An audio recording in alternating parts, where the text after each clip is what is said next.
महाराष्ट्र राज्याचे सन्माननीय पर्यटन मंत्री माननीय श्री आदित्यजी ठाकरे साहेब यांचं या सभागृहात आगमन झालंय। एकदा जोरदार टाळ्यांनी आपण त्यांचं स्वागत करूया। लोकसत्ताच्या वतीने मी त्यांचं स्वागत करतो, त्यांना विनंती करतो कृपया त्यांनी व्यासपीठावरती आसनस्थ व्हावं।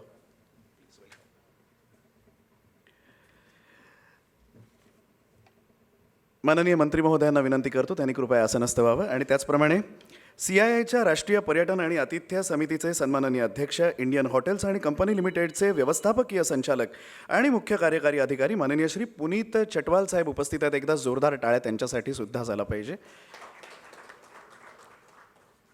नमस्कार, सुस्वागतम।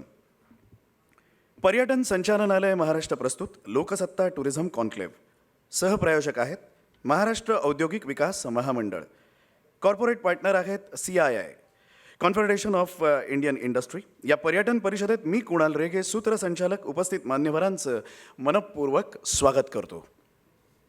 राज्याचे माननीय पर्यटन मंत्री माननीय आदित्यजी ठाकरे साहेब तसेच व्यासपीठावरील मान्यवर परिषदेमध्ये या उद्योगाचे वर्तमानातील उपक्रम आणि भविष्यातील योजनांबाबत आपले विचार मांडतील आणि चर्चासुद्धा करतील। हे सगळं इथे होणार आहे, पण तत्पूर्वी आपण या मान्यवरांचं स्वागत करूया। आणि त्यासाठी राज्याचे माननीय पर्यटन मंत्री माननीय श्री आदित्यजी ठाकरे साहेब यांचं स्वागत आपण करणार आहोत। प्रथम त्यासाठी माननीय श्री मिलिंद बोरीकर साहेब, संचालक पर्यटन संचालनालय महाराष्ट्र यांना विनंती करतो, त्यांच्या हस्ते आपण माननीय आदित्यजींचं स्वागत करूया।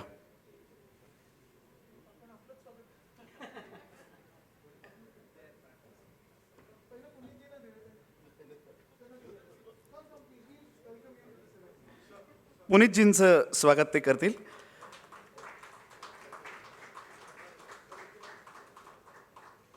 धन्यवाद, खूप खूप आभार।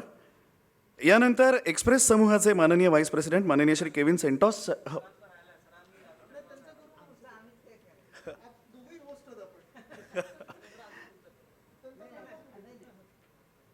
एकदा जोरदार टाळ्या झाल्या पाहिजे।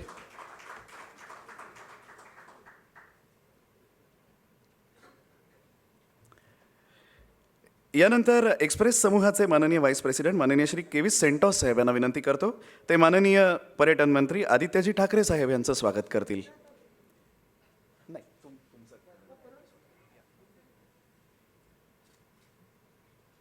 पुन्हा एकदा जोरदार टाळ्या मान्यवरांसाठी।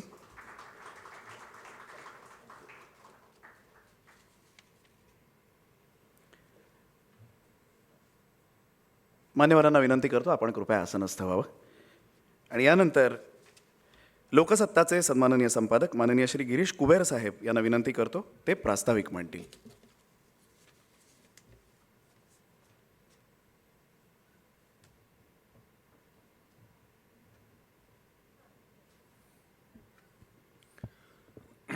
नमस्कार, आपलं सगळ्यांचं या पर्यटन परिषदेमध्ये स्वागत।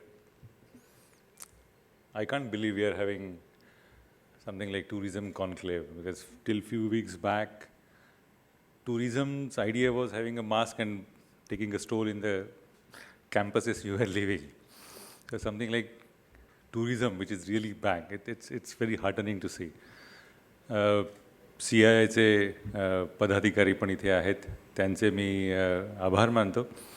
In the last conclave, Mr. Chatwal, we suggested CII to look beyond pink papers and English papers, So I'm really happy the CII has really taken that advice seriously, and CII is on board for the tourism conclave.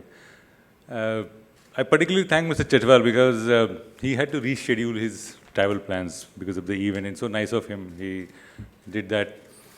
And he परिषद आहे म्हटल्यानंतर त्यांचा कार्यक्रम ठरलेला होता, पण when he got to know that we are having a tourism conclave and Mr. Aditya Thackeray will be attending, so he changed his plan, and really thank you.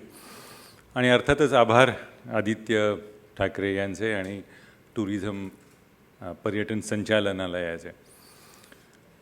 या परिषदेसाठी त्यांच्याकडनं मोठा प्रतिसाद मिळाला आणि प्रत्यक्ष व्यावसायिक आणि सगळे अधिकारी संबंधित त्यांचं सहकार्य मिळालं, त्यामुळे त्यांचाही आभार। Honestly speaking, I must confess, Aditya ठाकरेंकडे जेव्हा पर्यटन आणि पर्यावरण ही दोन्ही खाती दिली गेली. तर as a good journalist I was sceptical, I must admit. Skeptical because the tourism, the way we perceive, the way in Indian context tourism is seen. To put it simply, तरुणपणी पर्यटन करायचं असतं आणि म्हातारपणी पर्यावरण करायचं असतं. That's what the idea is. In youth one should enjoy the tourism and towards the end of life think of environment. But at the right age and in such a youthful days, he's handling both ministries. That was quite commendable. So initially, as I said, we were all skeptical. But now I'm actually confused which one he is giving more importance to, the environment or the tourism. तर ते दोन्ही मंत्रालय ही हातात हात घालून जातात हे खूप महत्त्वाचं आहे. Because unfortunately in Indian context it is seen this versus that. So development, no environment concern, then no development. It's actually not the case. I mean, many of you will know. South Africa टुरिझममध्ये खूप त्यांनी प्रगती केली कारण जे poachers होते वाघांचे, प्राण्यांचे हत्या करणारे, त्यांनाच लाईफ गार्ड्स म्हणून त्यांनी डिप्लॉय करायला सुरुवात केली. Because ultimately it's local economy, local environment that helps. So this is something Maharashtra, I mean, in the recent policies, thinking about tourism as an economy, as an eco-sensitive thing, and as good as green economy development. So हे खूप महत्त्वाचं काम आहे. कारण महाराष्ट्रामध्ये मला असं वाटतं आपण सगळेच हिंडलेले असाल, बर्फ सोडला तर महाराष्ट्रामध्ये सगळंच आहे except snowing. Maharashtra has everything about sea shore, fort, forest, everything Maharashtra has. So there is nothing that can stop Maharashtra as far as this tourism development is concern. So nice to have mister Aditya Thackeray. So I will end my welcome address because we are all here to listen Mr. Thackeray with an anecdote by Pula Deshpande. For Marathi audience, I don't have to have any specific introduction for Pula Deshpande. For non-Marathi, I can say he's equivalent of P.G. Woodhouse. So what P.G. Woodhouse for English literature, Pula Deshpande is for Marathi. So he has defined what an ideal tourist can be. So he says, चांगलं पर्यटन कसं, त्याची मजा कशी घ्यावी, तर त्यांनी असा सल्ला देऊन ठेवला. He is advised if you want to enjoy one particular tourist spot, what one should be doing. त्यांनी लिहिलं आहे की त्या पर्यटन स्थळी जावं. After reaching the most popular tourist spot, what one should be doing, go to the nearest tour operator. जो कोणी जवळचा सगळ्यात मोठा टुरिझमचा तिथला मार्गदर्शक असेल त्याच्याकडे जा आणि त्या स्थळामधल्या सगळ्यात लोकप्रिय गोष्टी कुठल्या कुठल्या बघायला हव्यात. So get a list of all those important places one should visit as a tourist.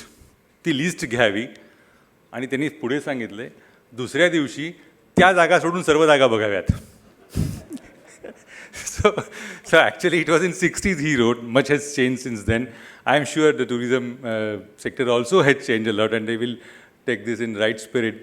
So I welcome all of you from the tourism industry, tourism sector, trade representative. So त्या पुलंचा जो अंदाज किंवा तो सल्ला आहे तो चुकीचा ठरवण्याचं काम आपल्याला सर्वांना एकत्रपणे करायचं आहे. सो या परिषदेसाठी जगलेल्या सगळ्यांचं मनापासून स्वागत. आदित्य ठाकरे यांचं स्वागत. पुन्हा एकदा आपले आभार. धन्यवाद.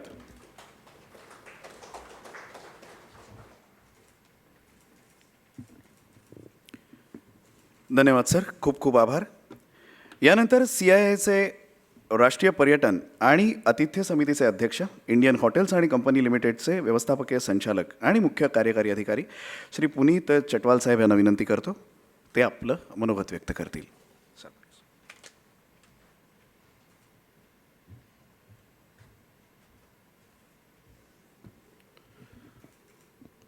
Good morning, ladies and gentlemen. I would agree with the speaker. Firstly, I have to apologize. I don't know Marathi, but I will try over the years to learn some words so at least I can start my greetings in Marathi. It is true that I changed my plan to stay back here because of the importance of this event. As was mentioned, nobody thought 3 months ago that we could even talk about a conclave in tourism. I am glad that as CII Regional Chapter, CII National Council, tourism has been given the importance it deserves for the last 6 to 9 months. I think the first wave of COVID was very challenging, so that was not the time to talk about it. But in the last 6 months, I would say, at various platforms where we have invited central ministers or state ministers or have had different conferences, the realization that we are neglecting one of the most important sectors. And why is it one of the most important sectors? Because we are neglecting it because we have inculcated a fear in the minds of people that as if you go to an event like this or you go to a restaurant, you will get COVID and then there will be not enough means available to give you the medical service that is needed. And this is not an India thing, it happened across the globe. And I have been often quoted saying that how does an industry manage with zero revenue? So there are still international borders which have not opened to the extent they should. The people who relied on international tourism are still dealing with zero revenue. So just to remind everyone why tourism is important, because this industry pre-COVID contributed globally 10% to GDP, 10% to jobs, 25%, which means 1 in 4 jobs created globally was from tourism. Now, what we tend to forget is in India, these figures are also more or less the same pre-COVID. It was more than 8% to GDP, almost 8% to employment, because India is being always organized a bit differently. We have an organized sector and we have an unorganized sector. To give an example, in Dal Lake, the shikara person or the rickshawala in Banaras, or many such people who help you in hiking, in river rafting, in the forests, they are not necessarily belonging to an organized sector and their jobs are not counted. So if you add the unofficial number, we would also be at a double-digit number for employment. But even more important than that, this sector accounts for the maximum multiplier for the jobs created in other sectors. In the result, we are all seeing.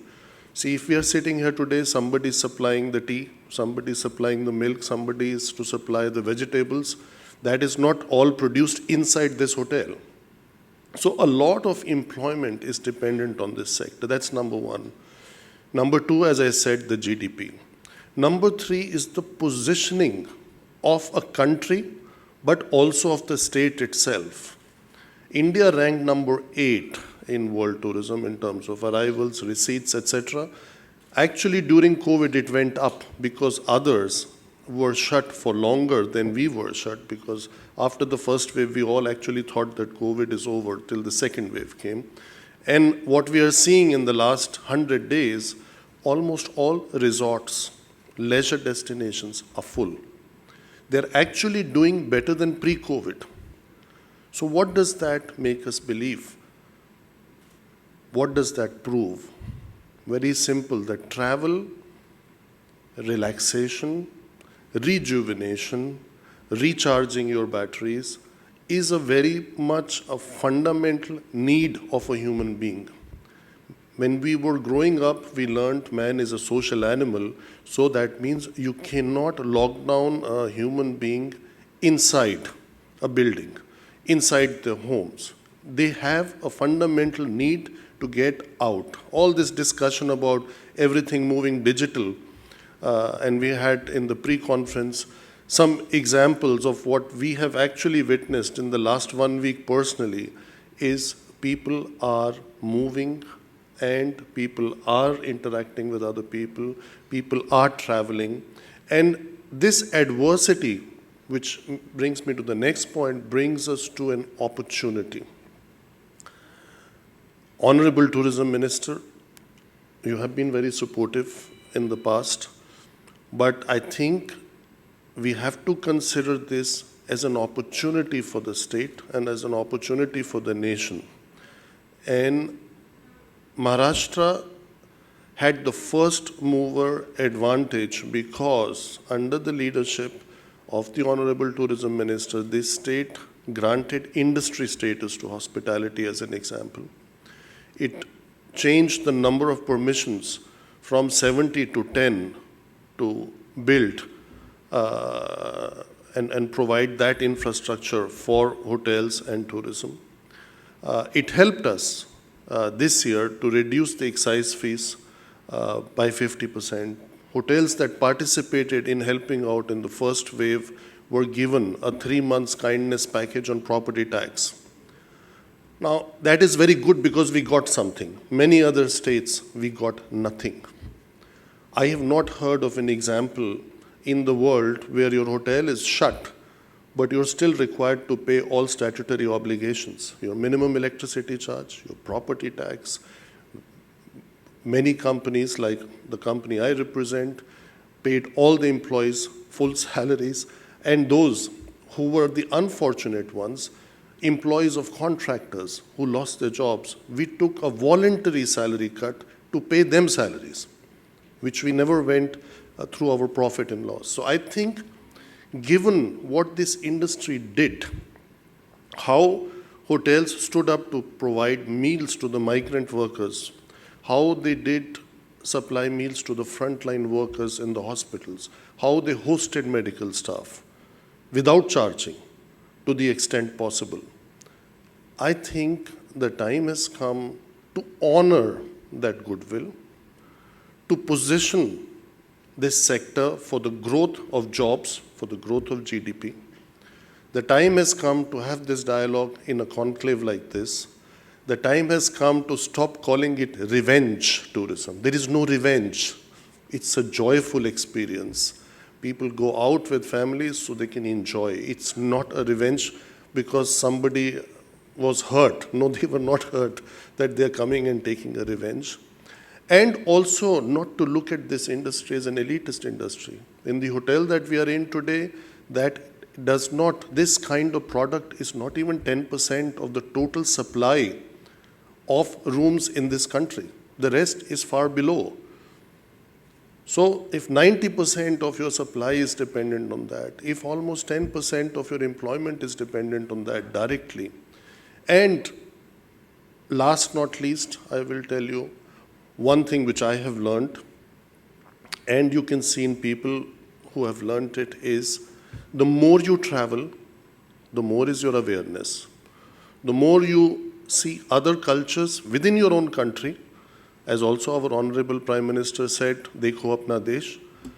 It's not just to dekho, to go and see a monument, but you develop tolerance, you build awareness, you have a better understanding of other cultures, other religions, other ways of worshipping gods, other ways of having different in the way you eat, in the way you do many other things, the way you dress up, etc., etc. So I think that's why we also call somebody who's traveled a lot, we say is a well-traveled person. And that well-traveled person embodies everything that I have just mentioned. So I think in the positioning of the country and in the positioning of Maharashtra, in the positioning of Mumbai as not only the commercial capital, but also in future, let's say over the next 5-10 years, be the tourism capital of the nation. Why not?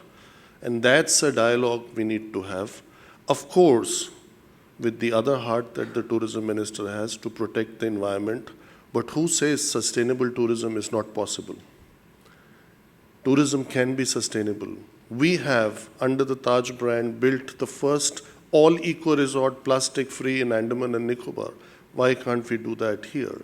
Why can't we do lodges? We've just done one in Tadoba, which will be opening after having done, in Madhya Pradesh. So there is a lot to be done, and there is a lot that was done. Hotel industry started in this city of Mumbai by Mr. Tata.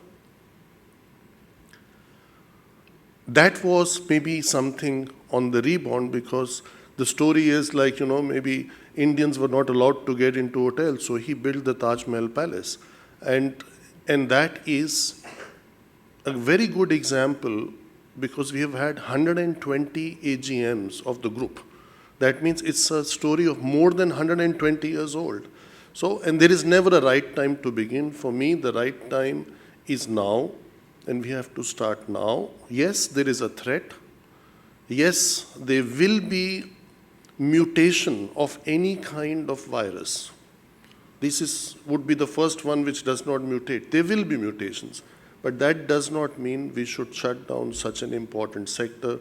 We should rather promote it, promote responsible tourism, embrace touchless service, embrace all safety security measures, and encourage people to move. For the last thing which I'm going to conclude with is something which is very close to my heart, is called building a relationship capital. See, I have met few people today I've never met before, but I only knew them through emails. And there is a difference. In order to do any business, you need to build a relationship because then only a business is successful.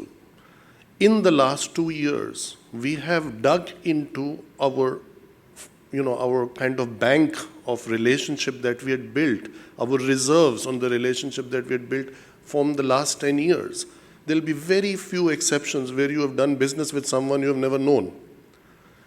And we need to build our relationship capital and reserves for the next 10 years, for the next generation, for creating sustainable economic value, social value, because tourism provides socio-economic growth.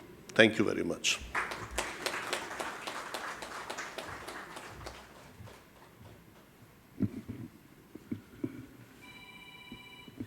धन्यवाद माननीय श्री पुनीत चटवाल साहेब. आणि आता यानंतर महाराष्ट्र राज्याचे सन्माननीय पर्यटन मंत्री माननीय श्री आदित्यजी ठाकरे साहेब यांना विनंती करतो ते आपलं मनोगत व्यक्त करतील. धन्यवाद. मंचावर उपस्थित असलेले सर्व मान्यवर आणि इथे उपस्थित असलेले टुरिझममधले सगळे मान्यवर. खरं तर जेव्हा मी गिरीजींशी आम्ही पहिली चर्चा सुरू केली की हे आपण कॉन्क्लेव्ह करत असताना कसं करायचं, ऑनलाईन ऑफलाईन, पण काल परवाकडे मी आणि पुनीतजी पण अजून एका अशाच गॅदरिंगमध्ये होतो. स्पेनचा नॅशनल डे होता आणि कित्येक महिन्यांनी एवढेच लोक सोबत दिसल्यानंतर ज्याला आपण नॉर्मल बोलतो तसं थोडं नॉर्मल वाटायला लागलेलं आहे. अर्थात ह्याच्यात लोक मास्क घालतात, मास्क नाही घालत, पण जेवढं काही आता आपण ओपन अप करत चाललेलो आहे, मध्यंतरी पण ही चर्चा होत होती की आपण ओपन अप कसं करावं, किती करावं, स्लो आहे, फास्ट आहे, योग्य आहे, अयोग्य आहे. पण आता आपण बघायला लागलेलं की महाराष्ट्रात थोडेफार लोक बाहेर पडायला लागलेले आहेत, असे काही इव्हेंट्स व्हायला लागलेले आहेत. आणि एक आनंदाची गोष्ट हीच आहे की हे होत असताना देखील गणपती असतील, आत्ता दसरा होऊन गेला, दिवाळी येत आहे, सगळ्यांचे जे काही सहकार्य मिळालेलं आहे आपल्या सगळ्या नागरिकांचं, वॅक्सिनेशन चांगलं चाललेलं आहे, मास्क थोडेफार लोक घालत आहेत आणि आकडे अजूनही कमी आहेत. मला वाटतं हीच सर्वात उचित वेळ आहे, बरोबर योग्य वेळ आहे की आपण ही कॉन्क्लेव्ह घेण्याची. आणि खरोखर मी लोकसत्ता ग्रुपचे आभार मानतो की आमच्यासोबत येऊन ही आपण आज कॉन्क्लेव्ह करू शकलो. कुबेर साहेब, आपण पुलंचं एक उदाहरण देत होतात, पण त्यांचंच जर मुंबईकर व्हायचं, पुणेकर व्हायचं की नागपूरकर व्हायचं हे ऐकलं तर कोणी आपल्याकडे येणारच नाही. कारण ज्यांनी ते ऐकलं त्यांच्या आपल्या सगळ्यांच्या सवयी ऐकलेल्या आहेत. पण हीच तर खरोखर मजा असते. जसं चटवाल साहेब आत्ता सांगत होते की ट्रॅव्हल आणि टुरिझम म्हणजे नक्की काय. तर काही ठिकाणी असं असतं की आपण जाऊन तिकडचे मॉन्युमेंट्स बघतो, तिकडच्या काही मोठ्या इमारती बघतो, तिकडच्या काही गोष्टी बघतो, मग अम्युजमेंट पार्क्स असतील, काही वेगळे गार्डन्स असतील. पण हे सगळं करत असताना जे खरी एक जाण असते त्या शहराची ती म्हणजे तिकडची लोक. आणि माझं हे नेहमीच एक समज राहिलेली आहे की टुरिझम म्हणजे नक्की काय. तर एकतर चांगलं एक अप्रतिम शहर असतं किंवा हॉटेल असतं जिथे आपण जाऊन स्वतःला रमवू शकतो, तिकडे लोकांशी इंटरॅक्ट करू शकतो, तिकडच्या वेगळ्या गोष्टी ज्या असतात, पदार्थ जे असतात ते चाखू शकतो. किंवा दुसरं म्हणजे एक सुंदरशी जागा असते, जसं बीच असेल, डोंगर असेल, नदी असेल, तलाव असेल. आणि ह्या दोन्ही गोष्टी जसं कुबेर साहेब सांगत होते, आपला महाराष्ट्र एवढा समृद्ध आहे, बर्फ पण नाही आणि वाळवंट पण नाही आहे, बाकी सगळं आहे. आणि कदाचित दुसरं जो माझं खातं आहे climate change, environment climate change, ते सांगते की ह्या दोन्ही गोष्टी देखील येऊ शकतात आपल्याकडे. तर ती चांगली गोष्ट आहे की वाईट गोष्ट आहे हे आपण नंतरचा एक विचार आहेच. पण नक्कीच आपला महाराष्ट्र हा एवढा समृद्ध आहे की टुरिझम जेव्हा मी जसं मगाशी उल्लेख झाला की मी जेव्हा टुरिझम खातं घेतलं तेव्हा वयवर्ष माझं 29 होतं. आत्ता अर्थात 31 आहे, पण हे घेत असताना टुरिझम असेल किंवा एन्व्हायरमेंट असेल, जेव्हा खाते वाटप झालं तेव्हा तिन्ही पक्षांकडे जी जी खाती गेली त्याच्यानंतर आमच्याकडे देखील जी खाती आली, काही सिनियर मंडळी होती त्यांना महत्त्वाची खाती अर्थात देणं गरजेचं होतं, तरी देखील माझा हा ठाम विश्वास आज तरी आहे की पहिलं जर खातं मी जेव्हा मुख्यमंत्री महोदयांकडे मागितलं ते हेच होतं की मला पर्यावरण द्या आणि पर्यटन द्या. कारण ही खाती आपण जरी ह्याला आत्तापर्यंत ट्रेडिशनली समजत आलेलं की ही पनिशमेंट पोस्टिंग आहेत किंवा ज्याला तेवढं महत्त्व द्यायचं नाही त्या लोकांना दिलं जातं, ही 2 खाती माझ्या दृष्टिकोनातून सगळ्यात महत्त्वाची आहेत. कारण ही खाती टुरिझम असेल, एन्व्हायरमेंट असेल, ह्याला मी पोर्टफोलिओज ऑफ द फ्युचर मानतो. आणि ते एवढ्यासाठीच आपण पुढचे जर 5 वर्षाचा विचार केला, 10 वर्षाचा विचार केलात तर 2च खाती अशी आहेत. आणि जे काही म्हणजे माझं तिसरं जे खातं आहे राजशिष्टाचार प्रोटोकॉल, प्रत्येक डेलिगेशन जे माझ्याकडे येत असतं, मग ॲम्बॅसेडर्स असेल, कुठचेही मंत्री महोदय असतील परदेशातले, काउन्सिल जनरल्स असतील, ते मुख्यमंत्री महोदयांशी पण जेव्हा बोलतात, चर्चा करतात, तेव्हा 2 खाती महत्त्वाची असतात, 2 विषय महत्त्वाचे असतात. अर्थात ट्रेड आहेच, पण एन्व्हायरमेंट हे नंबर 1 असतं आणि टुरिझम 2 देशामधलं हे दुसऱ्या क्रमांकावर असतं. खरोखर जर आपण आज विचार केलात, कोविडमध्ये जर विचार केलात, जर पुढचं मागचं जे गेले 1.5 वर्ष होतं पूर्ण आपलं, म्हणजे कोणीतरी आम्हाला वेळ समजेल की 1.5 वर्षात आम्ही टुरिझमबद्दल सतत बोलत आलेलो आहे. कारण कोविडचा काळ म्हणजे सगळंच लॉकडाऊनमध्ये होतंच. पहिली लाट येऊन गेली, दुसरी लाट येऊन गेली, दुसरी लाट पहिल्या लाटेपेक्षा भयानक होती. आणि हे सगळं होत असताना जसं पुनीतजी सांगत होते की सगळे हॉटेल्स बंद होते, रेस्टॉरंट्स बंद होते, आपण घरी बंद होतो आणि बाहेर पडायला देखील आपल्याला भीती सतत वाटत होती की बाहेर पडायचं, दुधाची पिशवी घ्यायची किंवा एखादं होम डिलिव्हरी करून पिझ्झा मागवायचा असेल किंवा काही मागवायचं असेल, तिथे पण आपल्याला भीती वाटत होती की जो मला भेटतोय त्याला कोविड आहे की नाही. खालती मी बिल्डिंगच्या उतरलो, हाऊसिंग कॉम्प्लेक्समध्ये उतरलो, चालायला जरी गेलो तरी कोविडचा संसर्ग होऊ शकतो. कारण जेवढी पहिल्या लाटेच्या वेळी थोडी भीती होती, जे काही आपल्याला अजून माहिती नव्हतं, आणि कोविडचं अजून सगळं काही माहिती झालं असं नाही आहे. अजूनही आपण कोविडबद्दल शिकतोय, समजतोय, स्ट्रेन्स बदलत आहेत, कोविड कसा पसरतो, कसा आपल्याला संसर्ग होतो हे अजून आपल्याला माहिती नाही. तरी देखील आपली जी एक ह्युमन रेसची, मानवताची एक सगळ्यात मोठं जर एक चांगली गोष्ट असेल ते म्हणजे चॅलेंज स्वीकारून त्या चॅलेंजवर मात करणं आहे.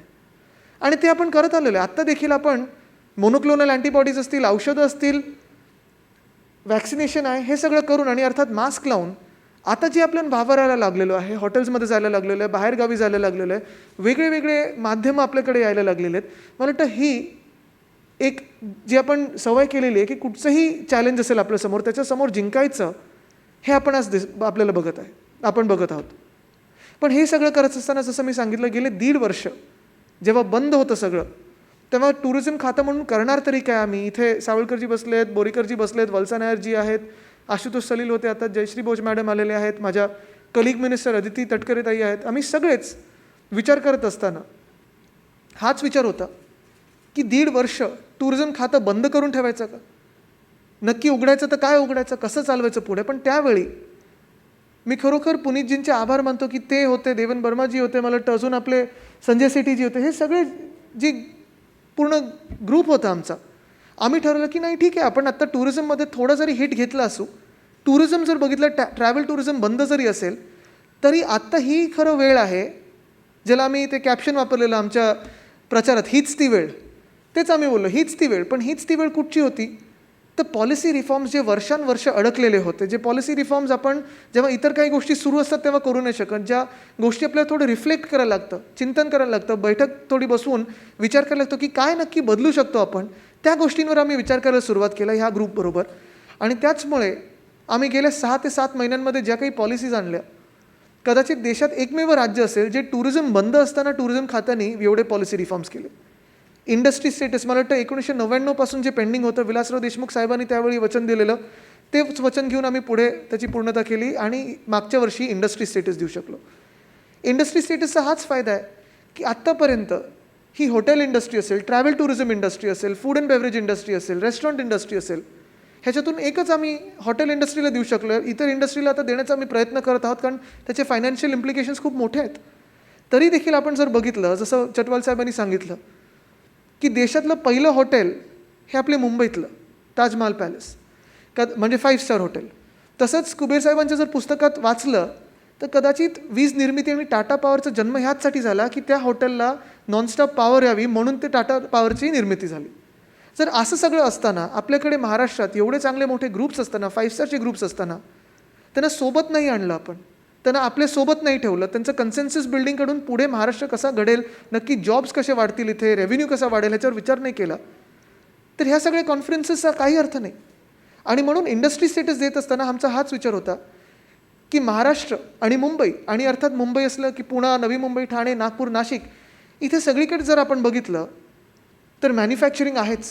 मॅन्युफॅक्चरिंग इंडस्ट्रीमध्ये आपण लिडिंग पॉवर आहोत देशाचे.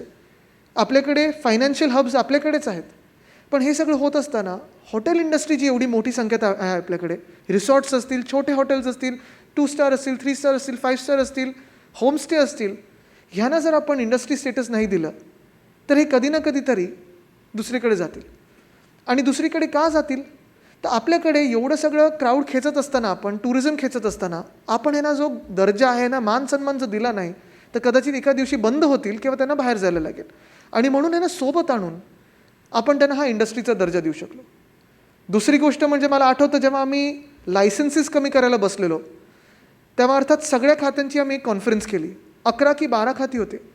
आणि कुबेर साहेब, मी आपल्याला खरोखर सांगतो, मी गंमत नाही करत, जेव्हा आम्ही एक एक लायसन्स त्या स्क्रीनवर आणायला लागलो की ह्याची गरज आहे की नाही, काही खात्यांना असं होतं की माहितीसुद्धा नव्हतं, ते हसायला लागले की हे कुठचं लायसन्स आहे, हे आम्हाला माहिती पण नाही, आम्ही गेले 5-6 वर्ष आम्ही याचा विचार पण नाही केला. असे 70 लायसन्सेस आम्ही कमी करू शकलो. 80वरनं 10वर आलेले आहेत. ॲप्लिकेशन्स 80वरनं 10वर आणलेले आहेत. NOCs 15वरनं आपण 9 सेल्फ सर्टिफिकेशनवर आणलं आहे. पण कुठेही सेफ्टी, सिक्युरिटी, फायर सेफ्टी ह्याच्यावर आपण कुठेही कॉम्प्रोमाइज केलं नाही. ते उलटं कडक केलेले आहेत. आणि जे इतर लायसन्स होते ते आपण कमी केलेले आहेत. अर्थात इथंच न थांबता महाराष्ट्रात एक मोठा सेक्टर जो वाढतो आणि अजून आपलं त्याच्याकडे लक्ष गेलेलं नाही आहे, पण सेक्टर खूप वाढत आहे, जोरात वाढत आहे. आम्ही ग्लोबल एक कॉन्फरन्स केली मध्यंतरी ॲग्रो टुरिझमची. आपण बघत असाल जेव्हा आपण फ्रान्सला जातो, टस्कनीला, इटलीमध्ये जातो, इतर काही देशांमध्ये जातो, तेव्हा आपण स्ट्रॉबेरी पिकिंग करतो, मशरूम पिकिंग करतो, वाईन कंट्रीमध्ये जातो. पण आपल्या नाशिकमध्ये असेल, आपल्या कोकणामध्ये असेल, आपल्या विदर्भात असेल, संत्री असतील, काजू असेल, आंबा असेल, स्ट्रॉबेरी असेल, ह्या गोष्टींकडे आपण कधीही लक्ष दिलं नाही. कधी शेतावर कसं जाऊन राहायचं आपण गंमत म्हणून जात असतो. आपली काही जणांची शेत असतात, तिथे जाऊन राहत असतो. खूप वेळा आपण विचार करतो की अरे काहीतरी चांगलं केलं पाहिजे. पण ते काहीतरी चांगलं करण्यासाठी आम्ही ती ॲग्रो टुरिझमची पॉलिसी आणली आणि ती आता ॲग्रो टुरिझम पॉलिसीला आम्ही जास्ती भर देऊन ती वाढवणार कशी आहे मुंबईत आणि महाराष्ट्रात, त्याच्यावर आम्ही फोकस करत आहोत. खूप गोष्टी आहेत. MTDCमधून देखील नाशिकमध्ये जो बोट क्लब झाला, कधी कोणी विचार केला नसेल. आमचे भुजबळ साहेबांनी काही वर्षापूर्वी तो बोट क्लबची तिथे सुरुवात केलेली, मध्ये बंद होता गेले 3-4 वर्ष. आम्ही पुन्हा एकदा ते सुरू केलं आणि सुरू केल्यानंतर MTDCचा जो रेव्हेन्यू वाढलेला आहे, गुजरातमधून, मध्य प्रदेशमधून, कर्नाटकमधून तिथे लोक येतात आणि बोटिंग करतात. इतर काही गोष्टी, बनाना बोट्स असतील, जेट स्कीज असतील, ह्या काही गोष्टी तिथे जो एक एन्जॉयमेंट दिसते आपल्याला. तसंच आम्ही आता नंदुरबारला देखील करत आहोत. गणपतीपुळेला सुरू झालेलं आहे. आणि कदाचित देशातला, म्हणजे मला माहीत नाही ते किती लोकांना माहिती आहे, देशातलं सर्वोत्तम स्कुबा डायव्हिंगचं सेंटर हे आपलं सिंधुदुर्गमध्ये इस्डा. अर्थात ह्या काही गोष्टी करत असताना महत्त्वाची गोष्ट हीच आहे की आपण एखाद्या ठिकाणी जात असताना जायचं कसं, तिथे पोचल्यानंतर करायचं काय, हॉटेल चांगलं आहे का, हॉटेलमधून बाहेर पडल्यानंतर आजूबाजूला काय आहे, ह्या सगळ्या गोष्टींवर विचार करायला आम्ही सतत कॅबिनेटमध्ये ह्या खात्याबद्दल चर्चा करत असतो. एक चांगली गोष्ट आहे की मुख्यमंत्री महोदय, उपमुख्यमंत्री महोदय, महसूल मंत्री महोदय, तिघही जे तिन्ही पक्षांचे नेते आहेत, आमचे कॅबिनेटमधले नेते आहेत, ते देखील आम्हाला पाठपुरावा करत असतात सतत की आमच्या जिल्ह्यात हे करा, तिकडे असं चांगलं आहे. आणि तेवढं पाठबळ देखील देत असतात. कारण खूप वेळा असं असतं की काही नेते बोलायचं म्हणून बोलतात, पण पुढे त्याचा फॉलोअप किती करतात, सपोर्ट किती करतात, हा एक मोठा प्रश्न असतो. पण आत्तापर्यंतचा आमचा जो एक्सपिरियन्स आहे की कदाचित महाराष्ट्राच्या इतिहासात पहिल्यांदा कोविड व्हायच्या आधी बजेटमध्ये 1250 कोटी देणारं हे आपलं पहिलं राज्य असेल आणि पहिल्यांदा एवढं आपण देऊ शकलेलो आहे. आता परत जसे फंड्स अवेलेबल होतात तेवढं पाठबळ आपण देत आहोत या सेक्टरला. कारण जसं मी सांगितलं की माझा पूर्णपणे हा विश्वास आहे की हे सेक्टर ऑफ द फ्युचर आहे, किंवा आज ह्याची गरज आहे. मॅन्युफॅक्चरिंग इंडस्ट्रीज आपण बघत असाल, मॅन्युफॅक्चरिंग इंडस्ट्रीज गेल्या 2 वर्षात आपण किती 2.5 लाख कोटी एवढे महाराष्ट्रात आपण MOUs आणू शकलेलो आहेत MIDCच्या तर्फे. आणि अर्थात त्याच्यातून 90% MOUs हे एक्झिक्यूट झालेले आहेत, जागा देऊ शकलेलं आहे. पण मॅन्युफॅक्चरिंगचं एक पूर्ण जे क्षेत्र आहे ते बदलत चाललं आहे. जर एखादी इलेक्ट्रिक व्हेकलची गिगा फॅक्टरी आली तर ज्या मॅन्युफॅक्चरिंग इंडस्ट्रीमध्ये 1000 एम्प्लॉईज होते त्याचे कदाचित 500 झाले असतील किंवा 300 झाले असतील, कारण त्याचं जॉब्स बदलत आहेत, नेचर ऑफ जॉब्स बदलत आहेत, टेक्नॉलॉजी येत आहे. कुठचंही टेक्स्टाईल घ्या, तुम्ही कुठचंही घ्या, पण कदाचित सर्व्हिस सेक्टर एकमेव असं उदाहरण असेल किंवा सेक्टर असेल ज्याला मी स्पॉन्स सेक्टर म्हणून बघतो. कोविडनंतर जेवढे कदाचित वेगळे वेगळे शब्द आहेत, म्हणजे आता पुनीत साहेबांनी सांगितलं की रिव्हेंज टुरिझम असेल किंवा लव्ह टुरिझम म्हणजे loving tourism and going out there, पण हे सगळ्या गोष्टी किती असलं तरी अर्थात एक भावना तर प्रत्येकाच्या मनात आहे की मी 2 वर्षाचं घरी असलो, आता मला कुठेतरी बाहेर जायचं, कर्जत असेल, अलिबाग असेल, महाबळेश्वर असेल, कुठेतरी जाऊन मला 2-3 आठवडे घालवायचे, वर्क फ्रॉम होम मी तिथून करीन, पण मी आता घरी बसणार नाही, कारण मला मोकळ्या हवेत फिरायचं आहे, मला हिंडायचं फिरायचं आहे, मला नाशिकच्या कंट्री साईडमध्ये जायचं आहे. आणि म्हणून हे सेक्टर, मी काल पण एका कॉन्फरन्समध्ये बोललो, माझा हा ठाम विश्वास आहे की ह्या सेक्टरची रिकव्हरी ही व्ही शेप्ड होणार आहे. जेवढे हॉटेल्स आता येऊ इच्छितात महाराष्ट्रात, कारण आम्ही प्रत्येक आठवड्यात काही कॉन्फरन्सेस घेत असतो ह्या हॉटेल्सबरोबर, ग्लोबल चेन्स आहेत. एअरपोर्ट शिरोड्याचं आपलं आत्ता चिपीचं आल्यानंतर शिरोड्यामध्ये ताजचंच एक मोठं हॉटेल येत आहे, ते पुढच्या 2 वर्षात पूर्णपणे चांगलं होणार आहे. कोकणामध्येच, नाशिकमध्येच, संभाजीनगरच्या परिसरात देखील एवढे मोठे मोठी नावं येणार आहेत पुढच्या 2-3 वर्षात. त्यांच्याबरोबर आता आम्ही MOUs पण झालेले आहेत. पण हे सगळं होत असताना नोकरी, रोजगार तिकडच्या स्थानिक लोकांना उपलब्ध होणार आहे. आणि असं नाही की टेक्नॉलॉजी, जसं मॅन्युफॅक्चरिंगमध्ये की टेक्नॉलॉजी आली म्हणून 1000चे 500 रोजगार झाले, असं सर्व्हिस सेक्टरमध्ये होऊ नाही शकत. जरी आयपॅड आलं, जरी तुमच्याकडे काही वेगळे वेगळे मेकॅनिझम असले, फोनवर जरी ऑर्डर करायला लागलो, तरी रोजगार हॉटेल्समध्ये असेल, रेस्टॉरंट्समध्ये असेल, ट्रॅव्हलमध्ये असेल, गाडी चालवायला तर कोणतरी लागतंच, सप्लायला करायला कोणीतरी लागतंच, रेस्टॉरंटमध्ये कोणीतरी लागतं, किचनमध्ये कोणीतरी लागतं, रूम सर्व्हिसमध्ये लागतं. तर इकडचे हे जे रोजगार आहेत, जेवढे आपण हॉटेल्स आणि रेस्टॉरंट्सना प्रोत्साहन देऊ शकू, मला वाटतं तेवढं गरजेचं आहे. ह्या राज्यातून तर आपण करतच आहोत, या देशात पण करणं गरजेचं आहे, कारण स्पॉन्स सेक्टर हा वाढत चाललेला आहे. अर्थात ह्याच्यासाठी आपण इन्फ्रास्ट्रक्चरवर देखील भर देत आहोत, रस्ते असतील, एअरपोर्ट्स असतील. आत्ता मी कुबीर साहेबांशी गप्पा मारत असताना तेच सांगितलं की चिपीचं जसं एअरपोर्ट आहे तसं अजून 1-2 महत्त्वाची एअरपोर्ट्स आपण बघत आहोत कुठे कुठे. मुंबईत पालघरच्या ठिकाणी वगैरे 3रं एअरपोर्ट येऊ शकतं का, ह्याच्यावर देखील आपला अभ्यास सुरू झालेला आहे. कारण जेवढे हेलिपोर्ट्स वाढू शकू, जेवढे एअरस्ट्रिप्स वाढू शकू, तेवढं महत्त्वाचं आहे. अर्थात मी जास्ती वेळ घेणार नाही, कारण एक चर्चा तर आहेच, पण एकच मी सांगेन की महाराष्ट्रामध्ये टुरिझम खातं म्हणून आम्ही प्रत्येक गोष्टींवर फोकस करत आहोत. आम्ही इतर खात्यांबरोबर कोऑर्डिनेट करत आहोत. मग एनर्जी खातं असेल, MIDCचं असेल, इंडस्ट्री असेल, कल्चर असेल, MSRTC असेल, PW असेल, कारण ह्या सगळ्या खात्यांबरोबर आम्हाला पुढे काम करायचं आहे. टुरिझम म्हणजे नुसतं आम्ही हॉटेल्स म्हणून बघत नाही, टुरिझम म्हणून आम्ही नुसतं बीचकडे बघत नाही, पण जर आपण महाराष्ट्र बघितलं तर आपल्याकडे स्पिरिच्युअल टुरिझम हे खूप मोठं क्षेत्र आहे. एकविरा देवी आहेच, जेजुरी आहे, शक्तिपीठं आहेत, कितीतरी गोष्टी अशा आहेत, कितीतरी मंदिरं अशी आहेत जी आपल्याला कदाचित माहिती पण नसतील, पांडवकालीन लेण्या आहेत, कितीतरी गोष्टी अशा आहेत, कान्हेरीच्या गुंफा आहेत, जोगेश्वरीच्या गुंफा आहेत, अजंठा एलोरा आहे, वर्ल्ड युनेस्को हेरिटेज साईट्स आहेत. ह्या सगळ्या गोष्टींना पुढे जाऊन घेत असताना आपल्याकडे तेवढंच नॅचरल टुरिझम देखील आहे. म्हणजे नद्या आहेत, तलाव आहेत, लोणारसारखा जगातला 2nd लार्जेस्ट बसॉल्ट रॉक क्रेटर आहे, ह्याच्यावर पण आपण विचार केला नाही. परदेशातून लोक तिथे बघायला येतात, रिसर्चसाठी येतात, पण आपल्याला किती लोकांना माहिती आहे मला कल्पना नाही. 3री गोष्ट म्हणजे गडकिल्ले तर आहेत, महाराजांचा इतिहास आहेत. हा असल्यानंतर आपल्याला ह्याच्याही पुढे जाऊन जर आत्ताकडे बघायचं असेल तर नवीन एक सेक्टर जे वाढत आहे ते म्हणजे इको टुरिझम वाढत आहे. म्हणजे खूप लोक आता ताडोब्याला जायला लागलेत. कदाचित देशातलं सगळ्यात मोठं टायगर सायटिंग कॅपिटल हे ताडोबा होतं, आणि म्हणून ह्याची सगळ्याची सांगड घालायला ह्या कॉन्फरन्सेस महत्त्वाच्या आहेत. कारण सगळे स्टेक होल्डर्स जेव्हा सोबत येतात, जर आपण कोविडमधून एक शिकलो, मुख्यमंत्री महोदयांकडून एक शिकलो, कुठचाही निर्णय घेताना, लॉकडाऊन असेल, ओपनिंग अप असेल, काही चांगलं करायचं असेल तर कन्सेन्सस बिल्डिंग हे खूप महत्त्वाचं आहे. सगळ्यांचा आवाज ऐकणं, सगळ्यांचे मतं ऐकणं हे खूप गरजेचं आहे. आणि हेच करण्यासाठी आज इथे आपण लोकसत्ता आणि महाराष्ट्र टुरिझमच्या सोबत एकत्र आलेलो आहोत. मी आपल्या सर्वांनाच विनंती करीन की आज जे ह्या पूर्ण सगळ्या सत्रांमध्ये जी काही चर्चा होणार आहे ती अर्थात मी स्वतः देखील वाचणार आहे, आपल्याबरोबर चर्चा देखील करीन नंतर. कारण आपल्याला जर महाराष्ट्राला समृद्ध बनवायचं असेल, महाराष्ट्र पुढे न्यायचं असेल, तर टुरिझम जसं UK आहे, न्यूझीलंडमध्ये आहे, ऑस्ट्रेलियामध्ये, तसं आपलं कदाचित फॉरमोस्ट सेक्टर हे येत्या काळात टुरिझम आपण करू शकतो. पुन्हा एकदा या चर्चासत्रात मी आपल्या सगळ्यांचं स्वागत करतो आणि तुर्तास थांबतो आणि प्रश्न उत्तराकडे जातो. धन्यवाद. जय हिंद, जय महाराष्ट्र, वंदे मातरम.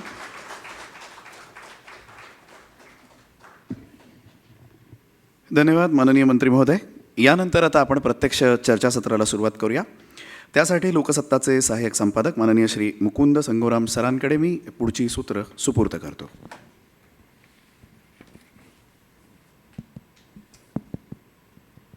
नमस्कार. लोकसत्ताच्या वतीनं पुन्हा एकदा आदित्य ठाकरे आणि पुनीत चटवाल यांचं स्वागत. आता प्रत्यक्ष प्रश्नोत्तरांना आपण सुरुवात करतो आहोत. समोरून पण काही प्रश्न येणं अपेक्षित आहे आणि ते येतील अशी खात्री आहे. त्यामुळे त्यांच्यासाठी पण तुमच्यासाठी पण काही वेळ आपण राखून ठेवूयात. आम्ही दोघंही त्यांच्याशी संवाद साधणार आहोत, त्यामुळे हा संवाद बायलिंग्वल असेल, मराठी इंग्रजी दोन्ही भाषेत असेल. प्रश्न सुरुवात मी अशासाठी करतो की कोविडच्या काळात संपूर्ण देश शांत असताना आदित्य ठाकरेंनी घरात बसून पुढच्या 5 वर्षाचं जे नियोजन केलं ते किती डिटेलमध्ये केलं ते आता त्यांच्या भाषणातून आपल्याला कळलं. सगळ्या संबंधित विभागांना एकत्र घेऊन टुरिझम हा विषय प्राधान्यक्रमात पहिल्या क्रमांकावर आणता येऊ शकतो असा विचार पहिल्यांदा महाराष्ट्रात निर्माण झाला. कारण आपल्याकडे परराज्यातून जे लोक येतात ते शिर्डीला येतात आणि परत जातात. महाराष्ट्रातले लोक अष्टविनायक हिंडतात आणि परत जातात. पण महाराष्ट्रात वेगवेगळ्या कारणासाठी एका ठिकाणाहून दुसऱ्या ठिकाणी जाणाऱ्यांची संख्या प्रचंड आहे. ती माणसं व्यावसायिक कारणांसाठी जातात. कॉन्फरन्स असेल, मीटिंग्ज असतील, आणि ती जर तिथं राहणार असतील 1 दिवस 2 दिवस तर त्यांना तिथून जवळपास काही जायची सोय आहे की नाही हे त्यांनाही माहीत नसतं. ते जिथं राहतात त्यांनाही माहीत नसतं. त्यांच्यासाठी काही करता येईल का असा विचार या सगळ्या नव्या धोरणामध्ये केला. आत्ता त्यांनी जसं सांगितलं की ॲग्रो टुरिझम आहे, तसा त्यांनी एक साहसी पर्यटन असा एक नवीन विषय त्यांनी आणला. त्यानंतर कॅरेव्हन टुरिझम असा एक विषय त्यांनी आणला. ही सगळी पॉलिसी बदलताना तुमच्यापुढे नेमका उद्देश जो होता तो मध्यमवर्गापासून ते श्रीमंतांपर्यंत सगळ्यांना टुरिझममधून मिळणारा आनंद आणि त्या आनंदासाठी आवश्यक असणारी सर्व प्रकारची व्यवस्था ही निर्माण करण्यासाठी किती काळ लागेल असं तुम्हाला वाटतं? मला वाटतं एकच त्यावेळी अर्थात हेच थोडं मनात होतं की अरे टुरिझम खातं घेतलं आहे पण फिरता कुठे येतं आहे.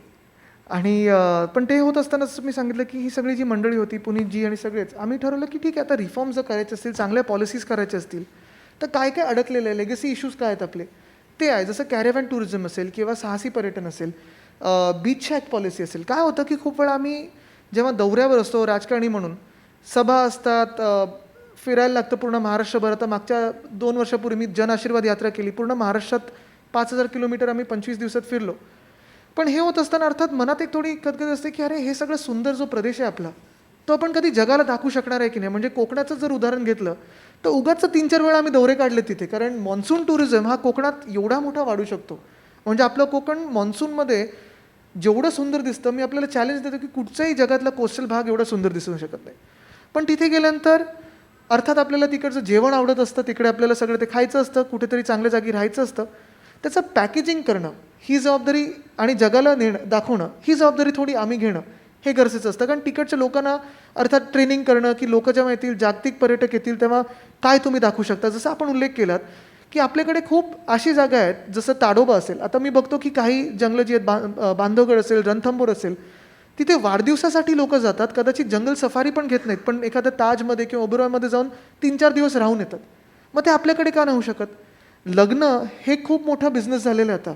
कॉन्फरन्सेस म्हणजे ज्याला आपण माईस सेक्टर बोलतो, कन्व्हेन्शन असतील, कॉन्फरन्स असतील, लग्न असतील, ह्या देखील जे क्षेत्र आहे ते आपल्या अलिबागमध्ये असेल, रायगडात असेल, नाशिक असेल, संभाजीनगरच्या आसपास असेल, जिथे मोठं आपल्याकडे जागा आहे, चांगलं मोठं काहीतरी घडू शकतो, थंडी चांगली असते. विदर्भात असं आहे, या ठिकाणी का नाही करू शकत? आणि म्हणून हाच आमची दृष्टिकोन होता आमचा की काहीतरी महाराष्ट्रात करत असताना थोडं प्लॅनिंग करून करणं. जे काही आत्ता पसरलेलं आहे त्याला ऑर्गनाइज सेक्टरमध्ये आणणं. अजून एक मोठी आपली गोष्ट म्हणजे डेक्कन ओडिसी ही जी ट्रेन आहे ही खरं तर आपली फ्लॅगशिप ट्रेन आहे. आणि जो आपण आत्ता सांगता उल्लेख केलात की आपल्याकडे लोक पुण्यात असतील, मुंबईत असतील, संभाजीनगरमध्ये असतील. मुंबईत तरी जे स्टॅट्स बघितले आम्ही, जे बिझनेससाठी येतात, साधारण 36 तास येतात आणि पुढे निघून जातात. काही इतर शहरांमध्ये जाण्यासाठी हॉपिंग फ्लाईटसाठी येतात, 3-4 तास थांबतात, पुढे निघून जाऊ शकतात.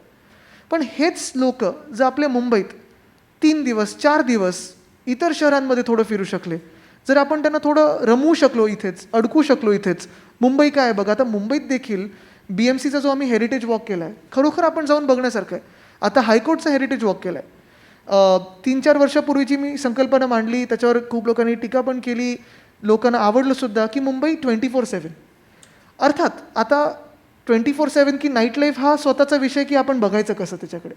पण ते करत असताना जर मुंबईत लोक रात्री 2 वाजता 3 वाजता लँड होणार असतील, किंवा मुंबई आपलं 24 तास काम करणं शहर आहे, म्हणजे आता पत्रकार जरी आपण बघितले, राजकारणी लोक बघितले, कितीतरी लोक आता कॉल सेंटर्स आहेत, रात्री जर भूक लागली तर आपल्याला कुठे जायला लागतं, एखाद्या गल्लीत जिथे लाईट नाही, तिथे शटर असं अर्धं डाऊन असतं आणि तिथे आपण काहीतरी रोल वगैरे खाऊन येतो.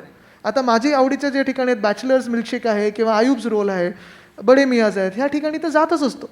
पण ह्याच गोष्टी जर आपण 24 तास मॉल आणि मिल्क कंपाऊंडमध्ये जर आणल्या, तर जसं जगभरात आपण बघाल, लंडनमध्ये खरोखर त्यांचं 5 बिलियन पाऊंडनी प्री कोविड वाढलं रेव्हेन्यू. का? तर नाईट लाईफमुळे.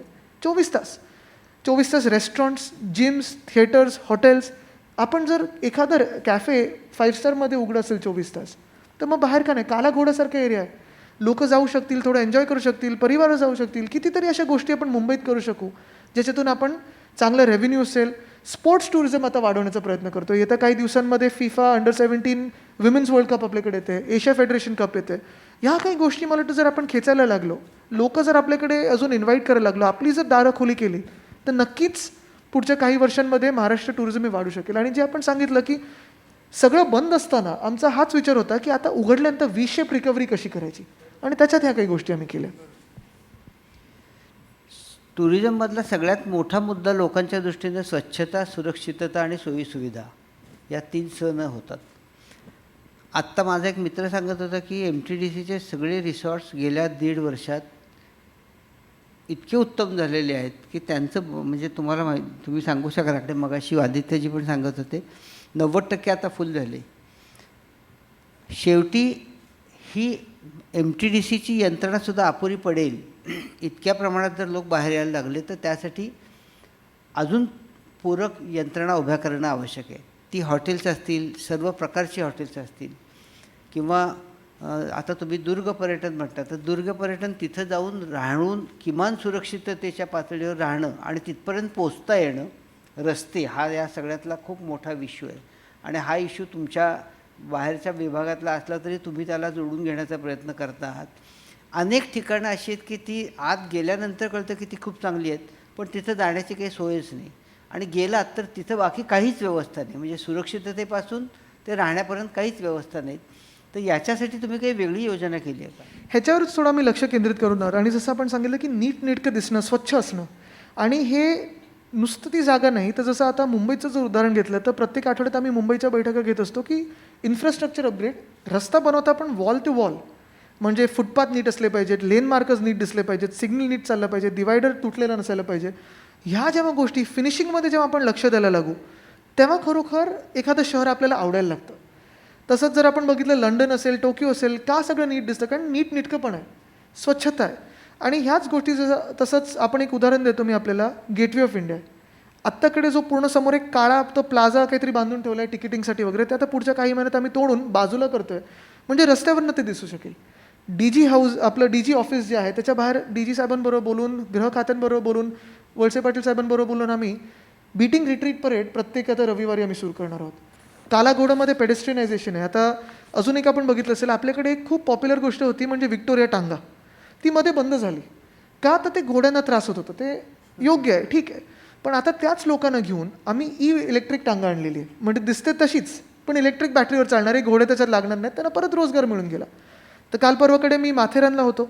महाबळेश्वरचं पण आम्ही आता तो जो मॉल रोड आहे तो कसा छान दिसेल ते सगळ्या दुकानदारांना आम्ही सोबत घेतलं. ते सगळे दुकानदार 5-6 फूट मागे जाणार आहेत.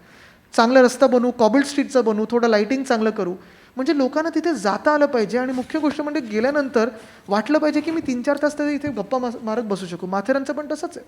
माथेरानला देखील अजूनही चर्चा चालू आहे की रोपवे करायचा की नाही करायचा. मध्ये टाटा ग्रुपबरोबर ती चर्चा चाललेली. ट्रेन आत्ताकडे सुरू झालेली, पण वरचे जे रस्ते आहेत ते इको ब्रिक्स म्हणून आम्ही एक गोष्ट आणली, ते आपण आता करत आहोत. हॉस्पिटल छान करत आहोत तिकडचं. एकंदरच काय की तिथे गेल्यानंतर ती गोष्ट नीट असणं, स्वच्छता असणं. आता MTDC हॉटेलमध्ये पण चादर साफ असली पाहिजे, बाथरूम साफ असली पाहिजे, जे जेवतोय ते नीट दिसलं पाहिजे. ह्या काही गोष्टींवर आमचा खूप फोकस आहे. एक तुम्ही मला कोणीतरी सांगत होतं, ते फार इंटरेस्टिंग वाटलं मला. MTDCचे रिव्हॉल्ट आता नव्या जगण्याच्या पद्धतीमध्ये प्री वेडिंग शूटिंग नावाचा एक नवीन प्रकार आला आहे आणि MTDCचे सगळे रिसॉर्ट्स त्यासाठी मिळतात.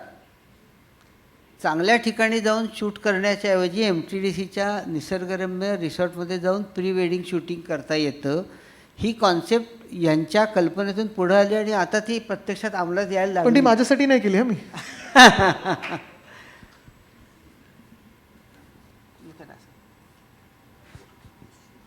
No, he's asking if you want to ask me anything.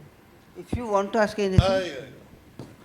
No, I think the main question I have is how, looking forward, what are your concrete plans to help this sector in terms of what the government can do, because the resources at center, state level are very limited, and industry status is definitely one very big step, but based on my experience, many other things can be done without actually giving money, but giving maybe subsidies of some form going forward to help develop tourism.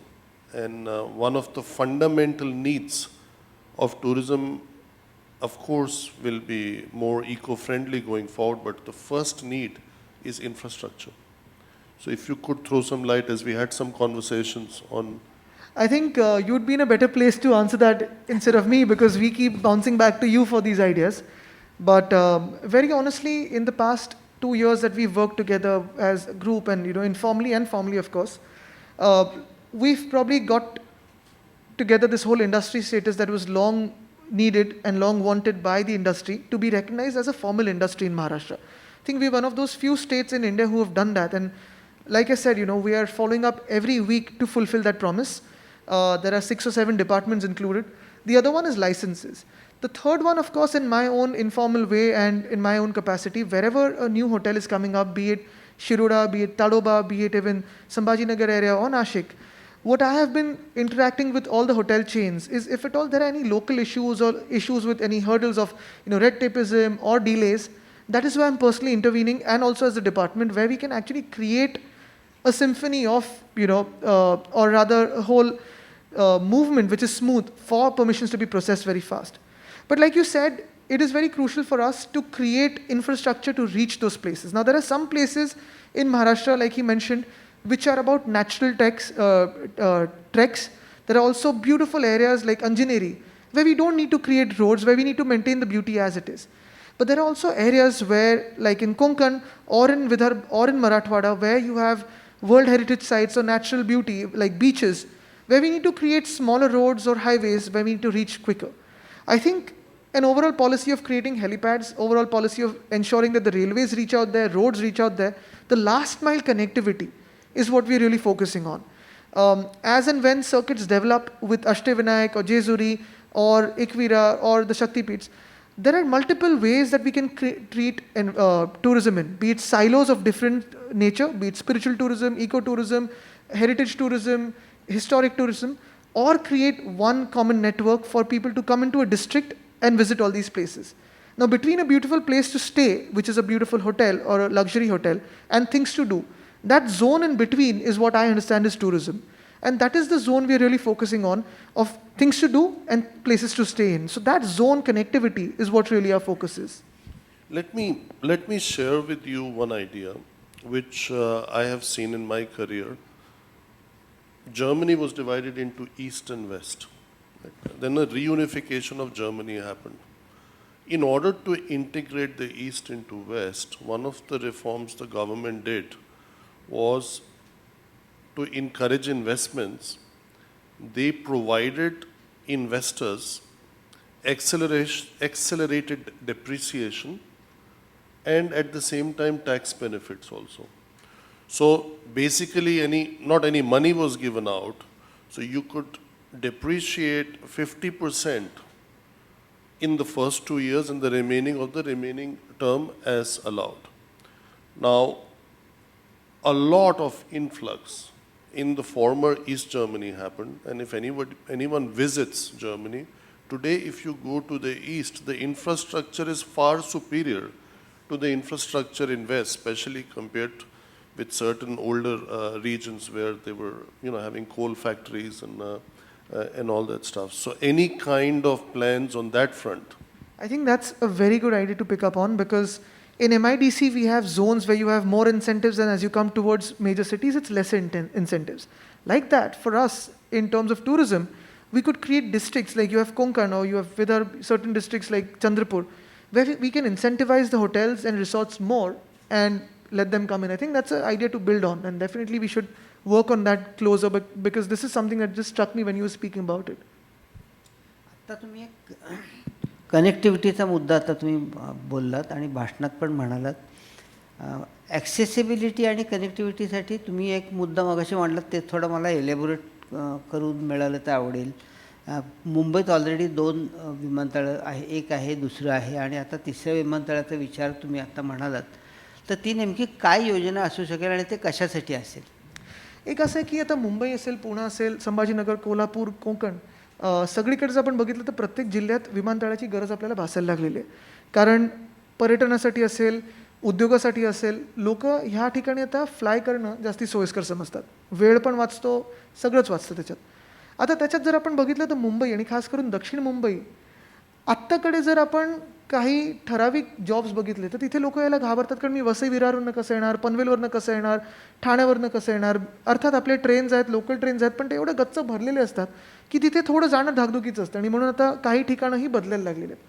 पण आता MTHL होत आहे, coastal road होत आहे, Worli Shivdi connector आहेत, कफ parade Nariman point connector मी थोडा push करत आहे, नॉर्थ बाउंड कनेक्टर होत आहे. ह्या काही गोष्टी, जो रिंग रोड होत आहे, मुंबईला एक रिंग रोड होत आहे, तसंच पुण्याला होत आहे. मुंबईला रिंग रोड करणं कठीण आहे, म्हणून आपण GMLR आहे, खालती ईस्टर्न फ्रीवे आहे, कोस्टल रोड आहे, वर्ली शिवडी कनेक्टर, MTHL, रेवस रेड्डीचं आहे, पूर्ण कोस्टल रोड होत आहे. पण जर आपण बघितलं की आपण खालच्या दिशेला मुंबईच्या, तर आता खूप विकास होत आहे. म्हणजे पर्यटनाचे जे जिल्हे आहेत, रायगड असेल, रत्नागिरी असेल, सिंधुदुर्ग असेल, काही इंडस्ट्री पण आलेली आहे आणि पर्यटन पण वाढत आहे. पण पालघर आहे, किंवा आपले पूर्ण पालघर जिल्ह्यामध्ये जर बघितलं तर तसं कनेक्टिव्हिटी अजून थोडी पोचणं गरजेचं आहे, कारण तिथे आपण इंडस्ट्री वाढवू शकू. आपलं जे युनियन टेरिटरीज आहेत, वरती सिल्वासा आहे, दीव दमण, नागर हवेली, तिथे तर इंडस्ट्री आलेलीच आहे, पालघरमध्ये देखील आहे. पण पुढच्या काही काळात जर बघितलं तर आपल्याला जसं आपलं मुंबईचं विमानतळ आता कमी पडायला लागलेलं आहे, कदाचित नवी मुंबईचं पण विमानतळ हे अपुरं पडू शकतं. आणि म्हणून अजून एक एअरपोर्टचा विचार आता सुरू झालेला आहे पालघरच्या आसपास, जिथे कनेक्टिव्हिटी ही वाढू शकेल, आणि तिकडचे काही ठराविक एरियाजना ही कनेक्टिव्हिटी आपण वाढून देऊ शकू. कारण आता जर आपण उडान स्कीम बघितली तर जे कनेक्टेड नव्हते त्या जिल्ह्यांमध्ये पोचायला लागले. तर ह्या काही गोष्टींवर विचार आहे. आत्ता सुरू केलं तर एक 5-10 वर्षात काहीतरी त्याची फिजिबल प्रोसेस थोडी लांबलचक असते, म्हणजे लँड एक्विजिशन असतं, त्याचे परवानगी असतात, पण हे आत्तापासून सुरू करणं गरजेचं आहे. त्याच्यावर आम्ही थोडा फोकस केलेला आहे आता. जे मगाशी One more thing which is interesting, because whatever I could understand when you were talking about heritage walks in Marathi and about Gateway of India, one of the things we lack in infrastructure is not roads and airports and trains only. Is a fundamental need is we lack parking.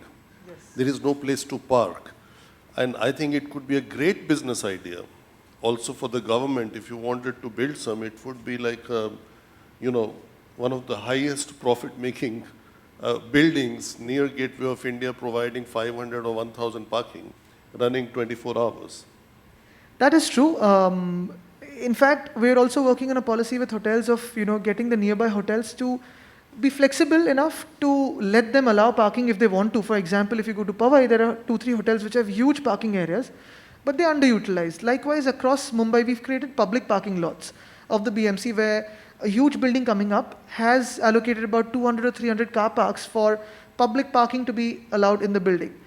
One of the things we also need to do is law enforceability of ensuring that no one parks on the streets or goes into double parking, but goes into these public parking lots. Having said that, yes, that is a focus area, because the parking authority created under the DP 2034 is in the finalization of its draft plan for parking in Mumbai, and we're going to create parking zones. Of course, along with electric mobility, we need to have low emission zones. We're also trying to work on places where at least 30% of these parking lots are allocating space for electric mobility parking. So these are beautiful things that we want to bring into the city. And the other thing, of course, is walkability. Because again, any other city in the world, globally, Of course, we are not a 15-minute city. We were created or we grew after the first motorable car came into picture, so we're not planned or aligned in that way. But with the redevelopment of Dharavi or SBUT or Mumbadevi or many other SRAs, we're looking at creating zones where these areas are self-sustaining in terms of walk to work, homes around you, commercial areas, everything is around you. Plus, the traditional old roads that we have, especially in town area, these are places where we can create better footpaths. We already have good width of footpaths.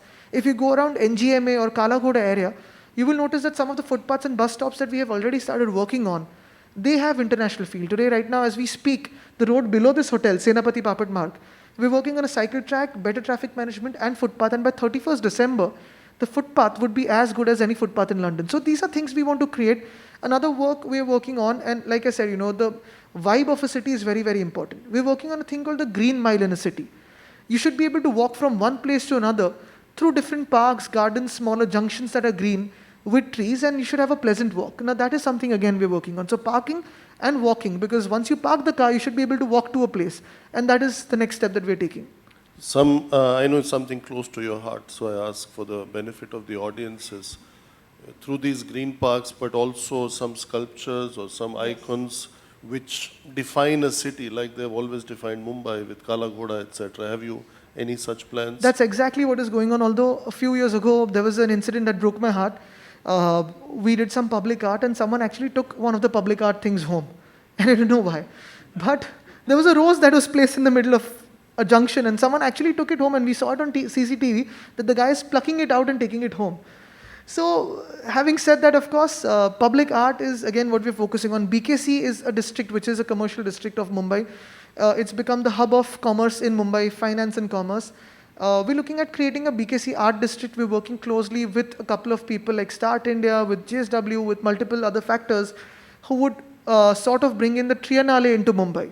That and aesthetics of Mumbai again is what we're focusing on. But if we go into South Mumbai really, we don't need to create art. Every piece of building there is a piece of art by itself. Now, what we're focusing on there is to restore the facades, restore the things like the Fitzgerald Fountain, the piaus, the footpaths, but also remove the overhead wires across the city. That is one of the most distasteful things that we've done over the years.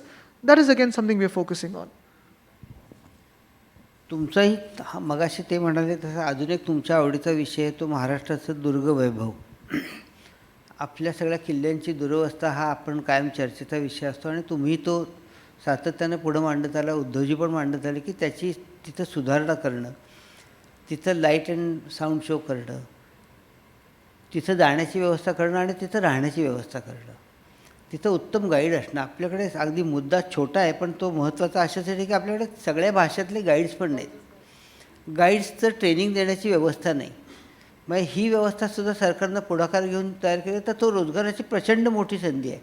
परराष्ट्रातले परराज्यातले जेव्हा लोक महाराष्ट्रात येतात तेव्हा त्यांना तो विषय नीट समजावून सांगणाऱ्या गाईड्सची पण गरज असते आणि ते पण निर्माण करणं ही तुमच्या पुढचं प्राधान्यक्रम असायला पाहिजे. पण दुर्ग पर्यटनाची तुमच्या मनातली कल्पना काय आहे? नाही, याच्यात दोन्ही गोष्टींवर थोडं फोकस करेन. गाईड्स पण खूप महत्त्वाचा विषय आहे आणि आत्ताकडेच आम्ही मागच्या वर्षापासून गाईड्सचा ट्रेनिंग कोर्स सुरू केलेला आहे. ह्या पर्यटन दिनाला आम्ही गाईड्स एक 60-70 गाईड्सचं सर्टिफिकेशन पण केलं. ते आता काही ठिकाणी अर्थात आपण गाईड्स बघाल पण त्यांचं थोडं आता ब्रँडिंग आम्ही करतो आहे जेणेकरून अजून लोक त्याच्यात येऊ शकतील, त्यांना रोजगार म्हणून ते बघू शकतील आणि अर्थात आपण पण स्पॉट करू शकू की अरे हा गाईड अधिकृत गाईड आहे. तर ते एक गोष्ट आहे. पण त्याच्याच पुढे जाऊन आम्ही अजून एक प्रयत्न करतो आहे 2 गोष्टींचा. एक ब्लू प्लॅक प्रोजेक्ट आणि एक QR प्रोजेक्ट. ब्लू प्लॅक म्हणजे आपण मुंबईत असाल, पुण्यात असाल, कुठेही मोठे मोठे लेखक असतील, पत्रकार असतील, साहित्यिक असतील, कलाकार असतील, राजकीय मंडळी असेल, ज्यांचा जन्म काही ठिकाणी झाला असेल, त्या इमारती अजून आपल्याला माहिती आहेत पण त्या फार थोड्या लोकांना माहिती असतात. जगातले कुठेही आपण जाल, इंग्लंडमध्ये जाल, कुठेही जाल तर तिथे so and so was born here 1499 to 1566 वगैरे असे तिथे ते फलक असतात. आणि हिस्ट्रीचा एक विद्यार्थी म्हणून, इतिहासाचा विद्यार्थी म्हणून मला तरी ती आवड आहे की इथे कोणाचा जन्म झाला, कोण इथे किती वर्ष राहिलं हे बघण्यासाठी. दुसरा प्रयत्न आमचा असा आहे की जे आता आपण मुंबईत जे रोड साईन्स बघाल, म्हणजे हा अर्थात BMC कडून करतोय, पर्यटन खात्यातून नाही. BG खेर असतील, CL देशमुख असतील, जे नावं आपण रस्त्याला दिलेली आहेत ते आता एक ॲब्रिव्हिएशन झाले म्हणजे DN नगर. दादाभाई नावरोजी हे किती मोठी व्यक्तिमत्व होतं हे आपण आता विसरत चाललेलो आहे. अशाच कितीतरी गोष्टी आहेत की GRD असेल, DN असेल, म्हणजे आपण त्यांना ॲब्रिवेशन आणि लेटर्समध्ये PL देशपांडे मार. पण पुढच्या पिढीला हे कळणार कशी की ही मंडळी कोण होती, किती थोर आहे ती मंडळी. त्याच्यासाठी आम्ही QR कोड देणार आहोत आणि त्याच्यात आपली पण आम्ही मदत घेणार आहोत की एक 10-12 भाषांमध्ये आपल्या फोनवरती आलं पाहिजे ते स्कॅन करून की हे मंडळी नक्की कोण होती. तर हे एक मोठं मला वाटतं काम आपल्याला करणं गरजेचं आहे. पण तसंच दुर्ग आणि किल्ल्यांबद्दल जर आपण म्हणालात तर आता वेगळं वेगळं पर्यटन तिथे व्हायला लागले. एक तर अर्थात तिथे आपण जातो कारण महाराजाचे किल्ले आहेत, महाराजांनी काय नक्की बांधलं आहे, कसं त्यावेळी लढले असतील आणि खूप अशा गोष्टी आहेत ज्या आपल्याला अजून खरंच वाटत नाही की आग्र्यामधनं सुटका असेल किंवा अफजल खानाचा वध असेल. पण ह्या सगळ्या गोष्टी जो इतिहास आहे तो आपण लोकांसमोर आणणं पुढच्या पिढी आणि माझं तर म्हणणं आहे की आपण इतर भाषां म्हणजे इंग्लिश, फ्रेंच, जर्मन, पोर्चुगीज सगळ्या भाषांमध्ये करणं गरजेचं आहे की बाहेर पण कळलं पाहिजे की महाराज म्हणजे नक्की काय होते. कारण जगात कुठेही असं उदाहरण नसेल की एवढ्या छोट्या काळात एवढे काही मोठं करणं, आपलं हिंदवी स्वराज्य स्थापन करणं जे शक्य त्यांना झालं आणि कसं ते लढले असतील, कसं काय त्यांनी ते सैन्य निर्माण केलं असेल, मावळ्यांना कशी स्फूर्ती दिली असेल, अजूनही आपल्याला विश्वास पण बसत नाही की असं काही घडलं असेल. पण हे होत असताना जर आत्ताच्या काळात जर बघितलं तर हे किल्ले कितपत आपण रिस्टोअर करू शकतो हा एक मोठा प्रश्न आहे. कारण ती जी शान होती त्यांची ती आत्ताच्या आपल्या कॉन्क्रीटमध्ये होऊ शकते का. कारण हे सगळे काळ्या दगडातले किल्ले आहेत, चांगले बांधलेले. थोडा आम्ही विचार असा करतोय, काल पण एक मुख्यमंत्री महोदयांनी बैठक घेतली की एक दुर्गप्रेमींची संघटना आम्ही सोबत सगळ्या घेतलेल्या आहेत, काही गिर्यारोहक मंडळी आहेत त्यांना आपण घेतलेलं आहे. पण एक महत्त्वाची गोष्ट म्हणजे डिजिटल जे आता आपल्याकडे माध्यमं आलेत, मग ते ऑक्युलससारखे ग्लासेस असतील किंवा तिथे आता आपण बोलतो शिवसृष्टी निर्माण करायची, पण ते फिजिकल करायचं की डिजिटल करायचं हा एक विचार करणं गरजेचं आहे. तिथे किल्ल्यांवर गेल्यानंतर अर्थात वरती नाही पण खालती जी वयस्कर मंडळी असेल किंवा महिला असतील किंवा पुरुष पण असतील, सगळ्यांना थोडं आराम करायला किंवा एक कॅफेटेरिया, एक थोडं बाथरूम, ह्या काही गोष्टी खालती आपण करू शकतो का ह्याच्यावर थोडा आमचा फोकस आहे. आणि अर्थात संवर्धन करणं म्हणजे नक्की काय करणं ह्याच्यावर पण थोडं एक कन्सेन्सन्स बिल्ड करणं गरजेचं आहे. कारण ह्या गोष्टी थोड्या सेन्सिटिव्ह आहेत. आपण ह्यांना मंदिरं म्हणून बघतो, ह्या किल्ल्यांना आपण एक स्फूर्तिस्थान म्हणून बघतो. ह्या वेगळ्या वेगळ्या गोष्टींमधून जर बघायचं असेल, काही ट्रेकिंग म्हणून जातात, तर नक्की संवर्धन करायचं तर नक्की काय करायचं, कसं करायचं ह्याचं एक कन्सेन्सस महाराष्ट्राने करणं गरजेचं आहे की आपण ह्याचं संवर्धन कसं करणार आणि जगासमोर ह्यांना कसं नेणार. कारण आता जर आपण बघितलं तर परवाकडेच ASI बरोबर पण बैठक झाली की ठीक आहे इल्युमिनेशन म्हणजे नक्की काय. आता थोडं आम्ही हे पण विचार बदलत आहोत. जसं आपण बघितलं आत्ताकडे CST BMCवर जे आता लाईट्स आपण बघता ते लाल, पिवळे, हिरवे, ते आता थोडं आम्ही बंद करतोय. अजून थोडं क्लासी वॉर्म लाईटिंगमध्ये 20 बिल्डिंग्स आम्ही मुंबईत अशा घेतल्यात ज्याचं आपण लाईट्स करतो, इल्युमिनेशन ज्याला आपण बोलू की दिसतील त्या बिल्डिंग्स पण थोडं क्लासी दिसेल. तसंच मुंबईमध्येच अर्थात ते महाराजांचे नसतील, पोर्चुगीजांचे असतील, पण माहीमचा किल्ला आहे, वरळीचा किल्ला एक आहे आणि बँड्राचा किल्ला आहे. माहीमचं जर रेती बंदर बघितलं आपण तर जिथे कचऱ्याचा ढीग होता तर तिथे पूर्णपणे आम्ही रेती बंदर रिस्टोअर केलेलं आहे, बीच झालेलं आहे, ओपन जिम झालं आहे. आता पुढचा आमचा टप्पा हाच आहे की माहीमच्या किल्ल्यामध्ये साधारण 267 लोक राहतात, त्यांना नीट घरं देऊन शिफ्टिंग करून तो किल्ला देखील करायचा. वरळीच्या किल्ल्याचं इल्युमिनेशन करतोय, कोळीवाड्यातून छान रस्ता होईल, तिकडचे कोळी बांधव असतील, माहीमचे कोळी बांधव असतील, तिकडे गाईड म्हणून आपण घेऊ शकू. बँड्रामध्ये तसंच आहे आणि ते सर्किट बोटीने पण जाऊ शकाल असा तो आमचा एक बनवण्याचा प्रयत्न आहे. तर ह्या काही गोष्टी अर्थात आहेत.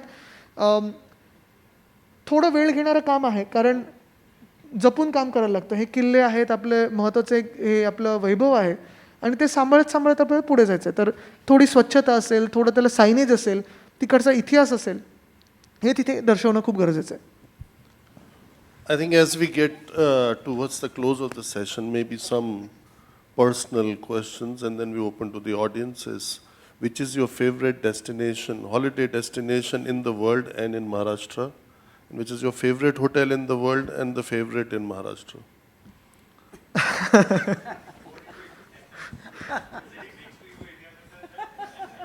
Taj Mahal Palace only. No, but as always, we've been people who love to travel and traveling around. Sorry, the glasses fog up. See, when you have no clear vision about an answer, the glasses fog up. So, of course, personally, I love the countryside, and over the years, it's come to become the countryside because earlier we used to love cities, hustling, bustling, but now, interacting with so many cities and hustling, bustling of the cities, we love the countryside where the family is together really. What happens in a city, typically anywhere around the world, is every member of the family or the friend circle has something to do and they go individually. In a remote place outside the city, everyone has to sit together, eat together and mingle together. I think that is more fun nowadays. So that is one. In terms of hotels, of course, different experiences everywhere. And in terms of architecture, of course, the Taj Mahal Palace, but not being partial, we love to have different experiences. Being a foodie, I try to eat everything little everywhere, every cuisine around the world, every properly dish around the world. That is what I personally love doing. Experiences are those. And again, like I said, there was one experience in London in 2012 where I first saw a double-decker electric bus. And from then on, ज्याला इकडे लोक काही राजकीय मंडळी माझं बाळ हत्त बोलतात, पण मी ठरवलं की मुंबईत पण आपल्याला इलेक्ट्रिक बस आणायची आहे. आता ते पूर्ण जगभरात सुरू झाले की इलेक्ट्रिक मोबिलिटी, तसं आता हायड्रोजन बसच्या मी मागे लागलो. But these are experiences when you travel around the world, be it to Lake Como, be it to London, be it anywhere around the world, be it Singapore zoo. Those experiences, to bring it back to my city, is my selfish motive. So I sort of love going everywhere and different time zones, different places around the world. What is yours? No, I had. I hope he better says Mumbai. We recently actually celebrated 50 years of Lake Palace. It's the most photographed hotel in the world, and I think some of these kind of things make some destinations very unique and special. But Exactly. And like you said about Lake Palace or the timelessness of these places, when you meet a superstar, when you meet a celebrity, the feeling you get of being with someone iconic is the feeling you get when you visit such places. Just to feel that history, to realize, like there's this one documentary the Taj keeps running on its channel about all the forts around India. Now, these are things that really, for me at least as a student of history, is very inspiring and also very, exciting for me. And that is the feeling which is very important. any questions from the audience? Yes, ma'am.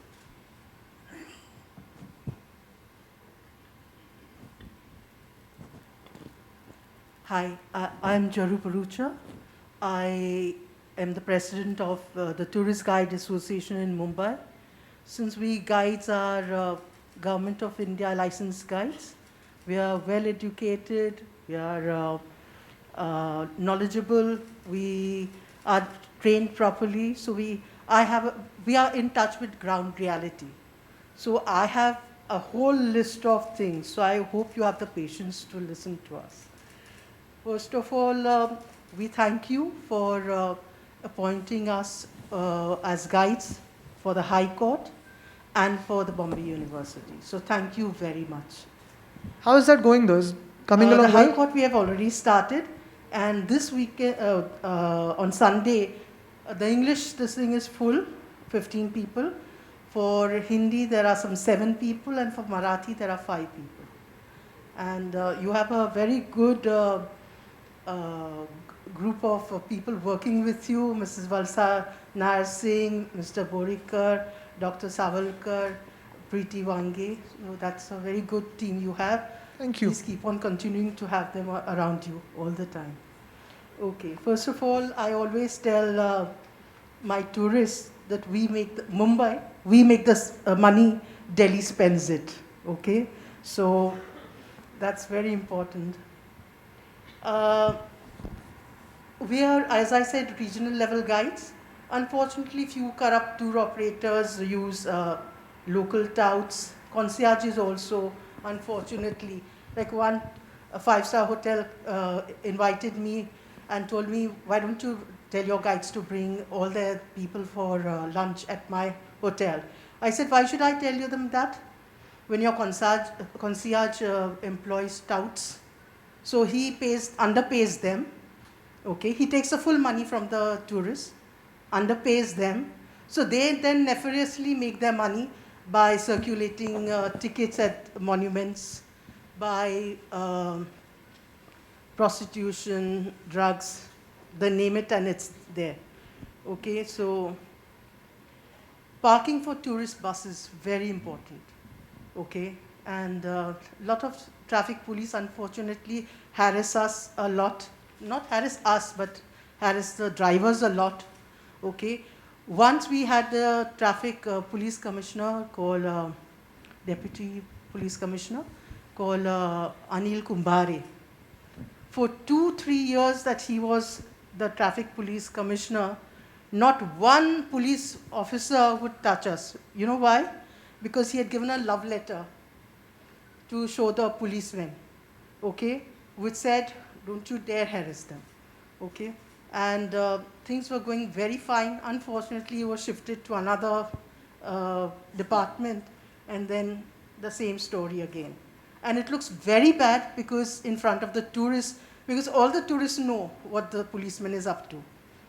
So it cuts our nose, we've like said good things about our country this high, and suddenly it goes anyway. So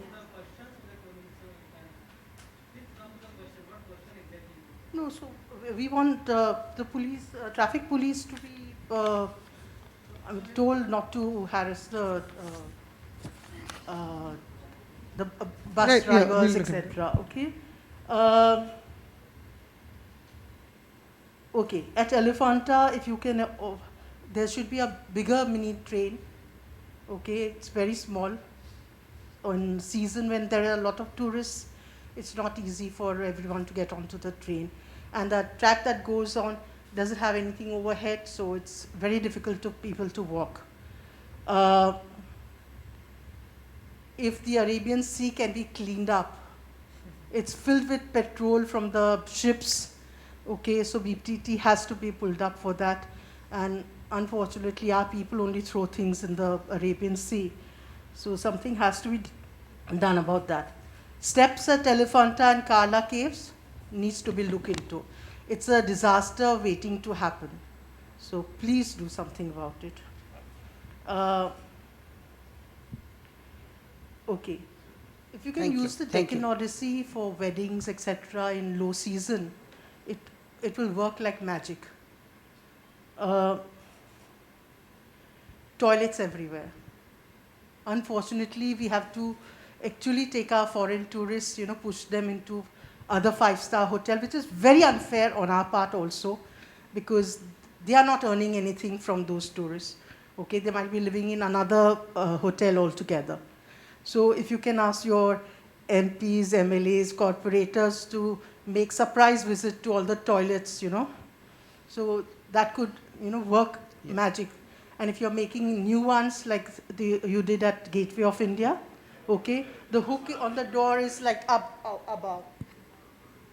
Yeah, just 2 minutes. Yeah, no problem, no problem. I'll Yeah. just quickly answer all of them and Yeah, we'll move on to the Okay. next. And so I think I've come to, my Aurangabad guides complained that the road to Ellora Ajanta is not good. So please do something. Sure. Thank you very much. Thank for Thank you, ma'am. I'll everything. just quickly answer all the ones and we'll come back to the administrative issues Yeah. again. I'll sit with you.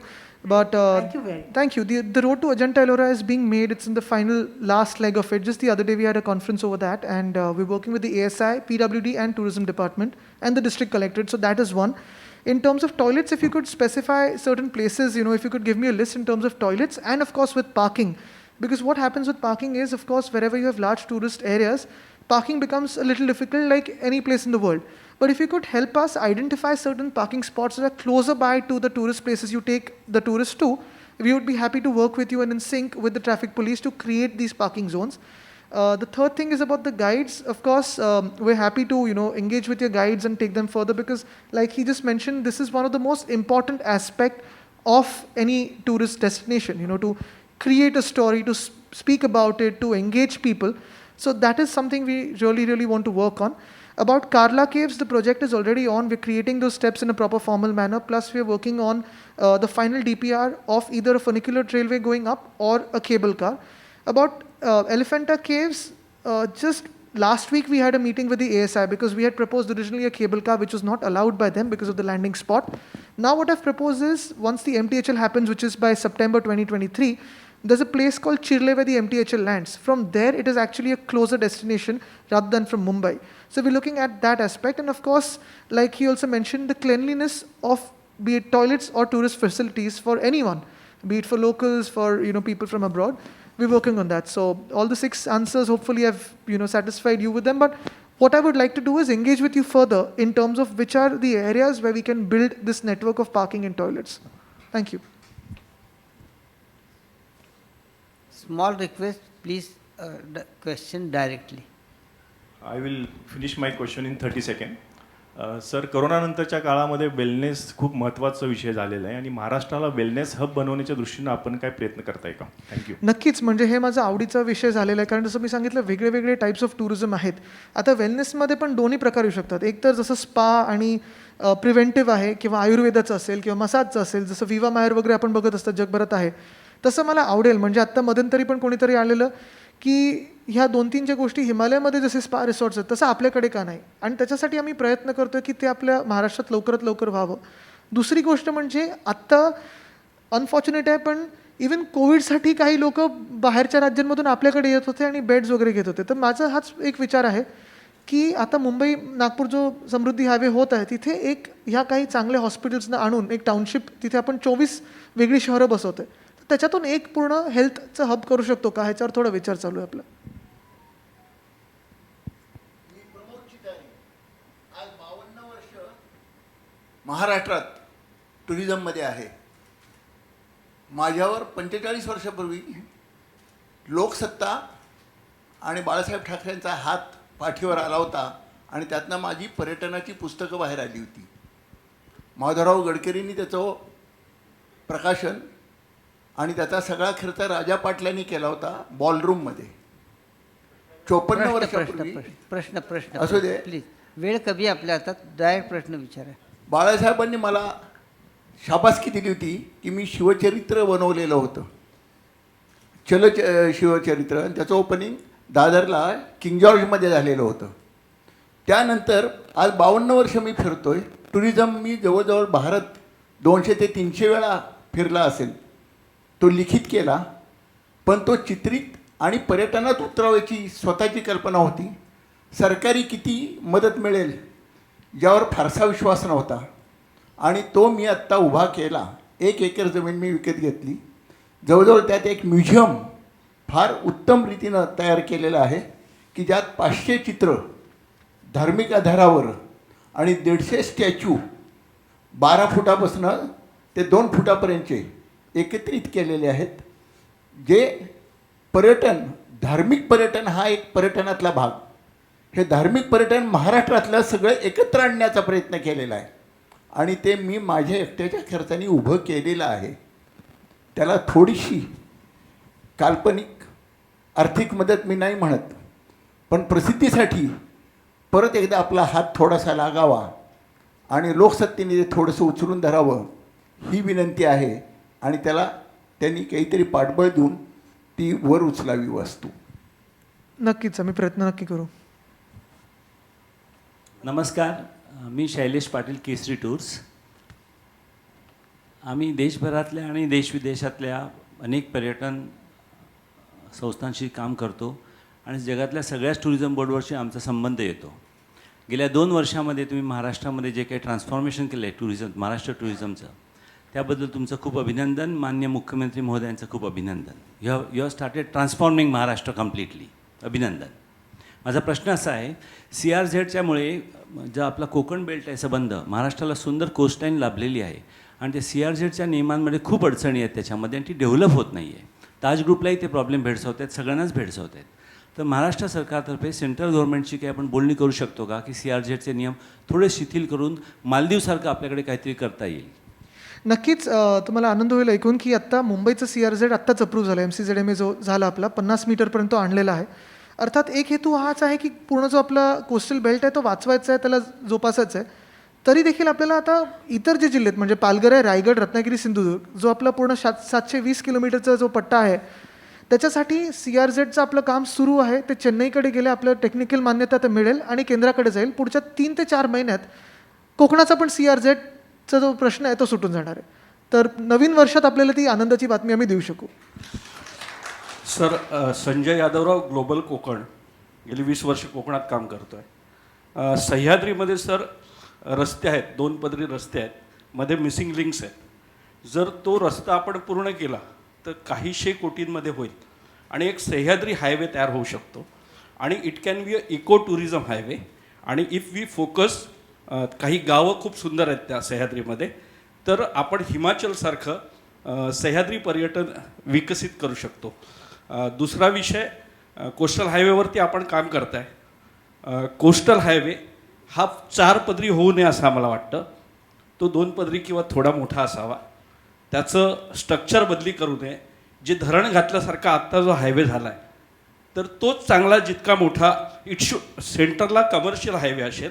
Coastal highway will be a tourist highway and Sahyadri highway will be a eco tourism highway. असं जर कोकणचं division केलं आणि मग ही गावं आहेत जी पर्यटनाची गावं आहेत कोकणामध्ये आत्ता एस्टॅब्लिश 100 गावं आहेत 100च्या आसपास आणि भविष्यामध्ये अजून 200-250 गावं आपल्याला ॲड करता येतील.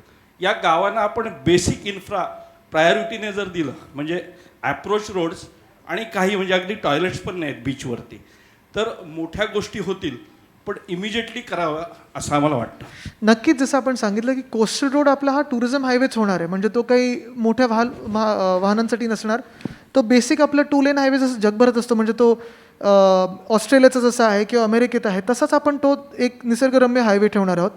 मधला जो आपला मुंबई गोवा हायवे आहे तो आता NHAI बनत आहे. सह्याद्रीचं मी आत्ता तुम्हाला आश्वासन देऊ नाही शकत कारण काय झालं की तिथे एवढी बायोडायव्हर्सिटी आहे की आत्ता गाडगीळ समिती असेल कस्तुरीरंजन समिती असेल आता इको सेन्सिटिव्ह एरियाचा आपण प्लॅन करतोय. पण नक्कीच एक महत्त्वाचं आहे की या हायवेजमधून जी लास्ट माईल कनेक्टिव्हिटी आपल्याला गरजेची आहे मग एक तर बीचकडे असेल किंवा एखाद्या गावाकडे असेल ती आपण पूर्णपणे करणार आहोत आणि ती देखील आपण 2 लेन जेवढी करू शकतो म्हणजे उगाचचं मोठं नाही तर जेवढी गरज आहे तेवढीच. पण तिकडचं टुरिझम वाढेल कसं इको टुरिझम त्याच्यावर आपण फोकस करू. Honorable Minister, my name is Abbas Moiz. I'm from the Travel Agents Federation of India. I have just one request. After the industry status of tourism in Maharashtra, is there any way a travel agent or a tour operator can have a simplified registration process to at least get the numbers about how many people are in the industry and how many people are being supported by the industry? There is no such process right now. So what I would request you is if you can gather a group of people from your industry and get some best practices from around the world put together, be it in some tourism countries that have certain practices like this, we would love to engage with you and create something at our level and of course coordinate with the government of India as well. Thank you. Hello. This is the last question. शेवटचा no? प्रश्न. मी प्राध्यापक Jeevan Wagh from Nashik. Agro tourism centre agro tourism आणि agriculture यावरती मी PhD करतो आहे आता पुणे विद्यापीठाचं. सर ॲग्री टुरिझम सेंटरचे जे केंद्र संचालक आहे तर त्यांच्यासाठी आपण अनुदान आणि प्रशिक्षण यावरती आपलं डिपार्टमेंट काय व्यूहरचना आहे पुढे भविष्य काळामध्ये? मला वाटतं आमच्याकडून आम्ही थोडे एनेबलर्स म्हणून काम करतोय कारण जगभरात आपण बघाल तर टुरिझम खातं हळूहळू एनेबलिंग म्हणून होतं आहे rather than actually on ground. कारण तिथे कसं आहे की जे आपण जिथे ॲग्रो टुरिझम करतो आहे तिकडचे शेतकरी असतील किंवा तिकडचे जे लँड ओनर्स असतील त्यांना आमच्यापेक्षा जास्ती एक्सपिरियन्स आहे माहिती देखील जास्ती आहे. आम्ही थोडं समजायला लागलो की आम्हाला जास्ती माहिती तर तिथे गडबड होईल पण आपल्यासारखी जी लोक आहेत तज्ज्ञ मंडळी आहेत त्यांनी थोडा पुढाकार घेतला तर आमची पण तेवढीच मदत होईल. कारण कसं आहे फायनली आम्ही मदत करू रजिस्ट्रेशनसाठी त्याला अजून जास्ती वाव देण्यासाठी पॉलिसी चांगल्या आणण्यासाठी पण ऑन ग्राउंड आपलीसारखी तज्ज्ञ मंडळी आमच्यासोबत जर आली तर नक्कीच त्याचा फायदा महाराष्ट्रासाठी होऊ शकेल. धन्यवाद.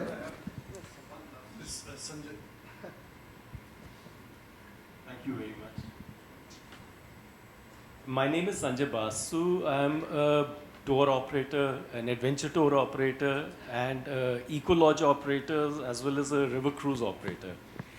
And from the adventure nature tourism perspective, I must appreciate your enthusiasm in nature tourism, ecotourism, and it's very rare for our sector to actually find somebody like you who's in a position of great influence, who is interested in this sector. I haven't traveled too much in Maharashtra, but what I do know about Maharashtra, it is a wealth of natural heritage. And natural heritage is possibly one of the greatest unrealized potentials of Indian tourism. Maharashtra today, Tadoba has been a great highlight. It came recently and it is already rated as one of the best parks in the country. There are many more national parks, forests in Maharashtra, which we would like to suggest if they can be focused on and developed further. The Western Ghats has been declared as one of the great natural hotspots of the world.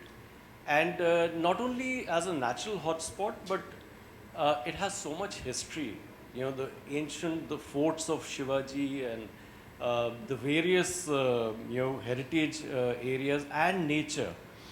If trails can be developed, adventure trails, trekking trails, which connect the various forts and other destinations. I'm not an expert, you know a lot better, your department would know a lot better. But if trekking trails can be developed in this whole area. And the third aspect, which is a latent potential of the country, is the coastal cruising. Maharashtra has so many forts and monuments along the coast of the state. And this is something that really needs to develop, because right from Gujarat to West Bengal, it's the coastal states which have to really take the lead if this country has to become a cruising capital of the world. What we have to offer on the coast of India is possibly greater than what the Mediterranean has to offer. And Maharashtra could be one state which can really take a lead in developing that, creating a coastal cruise trail route, which goes beyond just big ships coming to Mumbai, but smaller ships, yachts, dotting along the coastline. Possibly this country can see about 500-600 cruise ships along its coast if states like Maharashtra can take a lead. So these are three aspects which I wanted to mention. Thank you. Again, really appreciate your enthusiasm in this sector. Thank you. Thank you. I think the love for nature comes from my father and primarily my brother also, who are deep into nature and wildlife conservation. But like you said, we have Tadoba, we have Pinch, which is coming up. It's celebrating 25 years of its existence now. Coincidentally, it was actually first proposed to the government of India by my father 25 years ago. And he just recently launched as the chief minister the logo for Pinch. Then there's Nagzira, which is coming up very quickly. Along the Western Ghats, which you rightly mentioned, that it is probably the most biodiverse spots in the world. We've created 10 conservation reserves, and Tilari Sanctuary actually is now part of the Queen's Commonwealth Canopy. So that again is a very beautiful area with elephants. What we're really doing is focusing on forest management for tourism. Along with that, we're trying to bring in private hotels to take up 3 or 4 bedroom lodges, which could really enhance the experience there. So that is something with trekking and adventure tourism. So we're working on this. Like I said, just to conclude, what I would like to do is, this is again a new beginning for all of us in terms of how we can look at a horizon beyond COVID.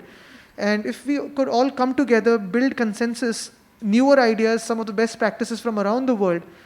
It's not just my firm belief, but thankfully, like I said, the Chief Minister, Deputy Chief Minister both believe that this is one sector that can really take Maharashtra to newer heights. This is our focus area. Unfortunately, the last 1.5 years, we couldn't have physical tourism, but we've looked at policy reforms and we're open to that. Like I said, this is something which is a constant dynamic change that needs to happen for tourism in terms of policies, be it for travel or tourism or hospitality. And that's what we're looking forward to from this conference and many more gatherings that we would have in the future. Thank you.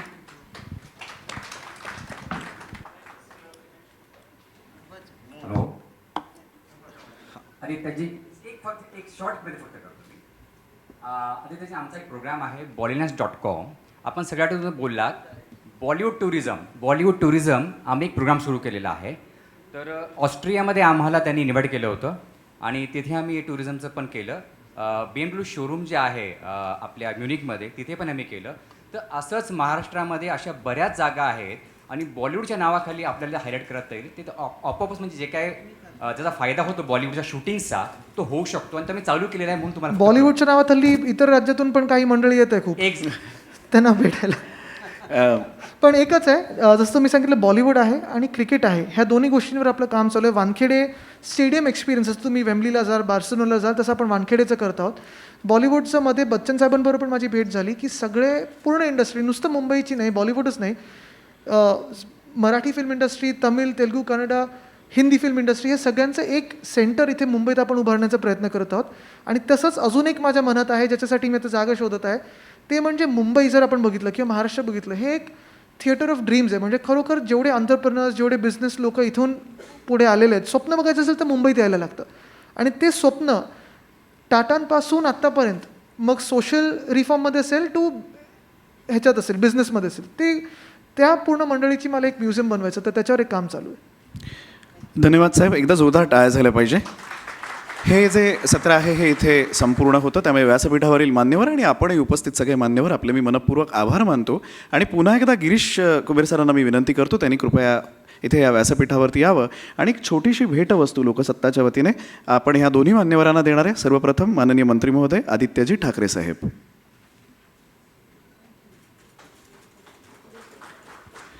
आणि यानंतर Mr. Basu, I'm sure you must have noted, as a good politician, he didn't touch the issue you raised of the cruise. Cruise these days makes news. आणि यानंतर पुनीत चटवाल साहेबांना.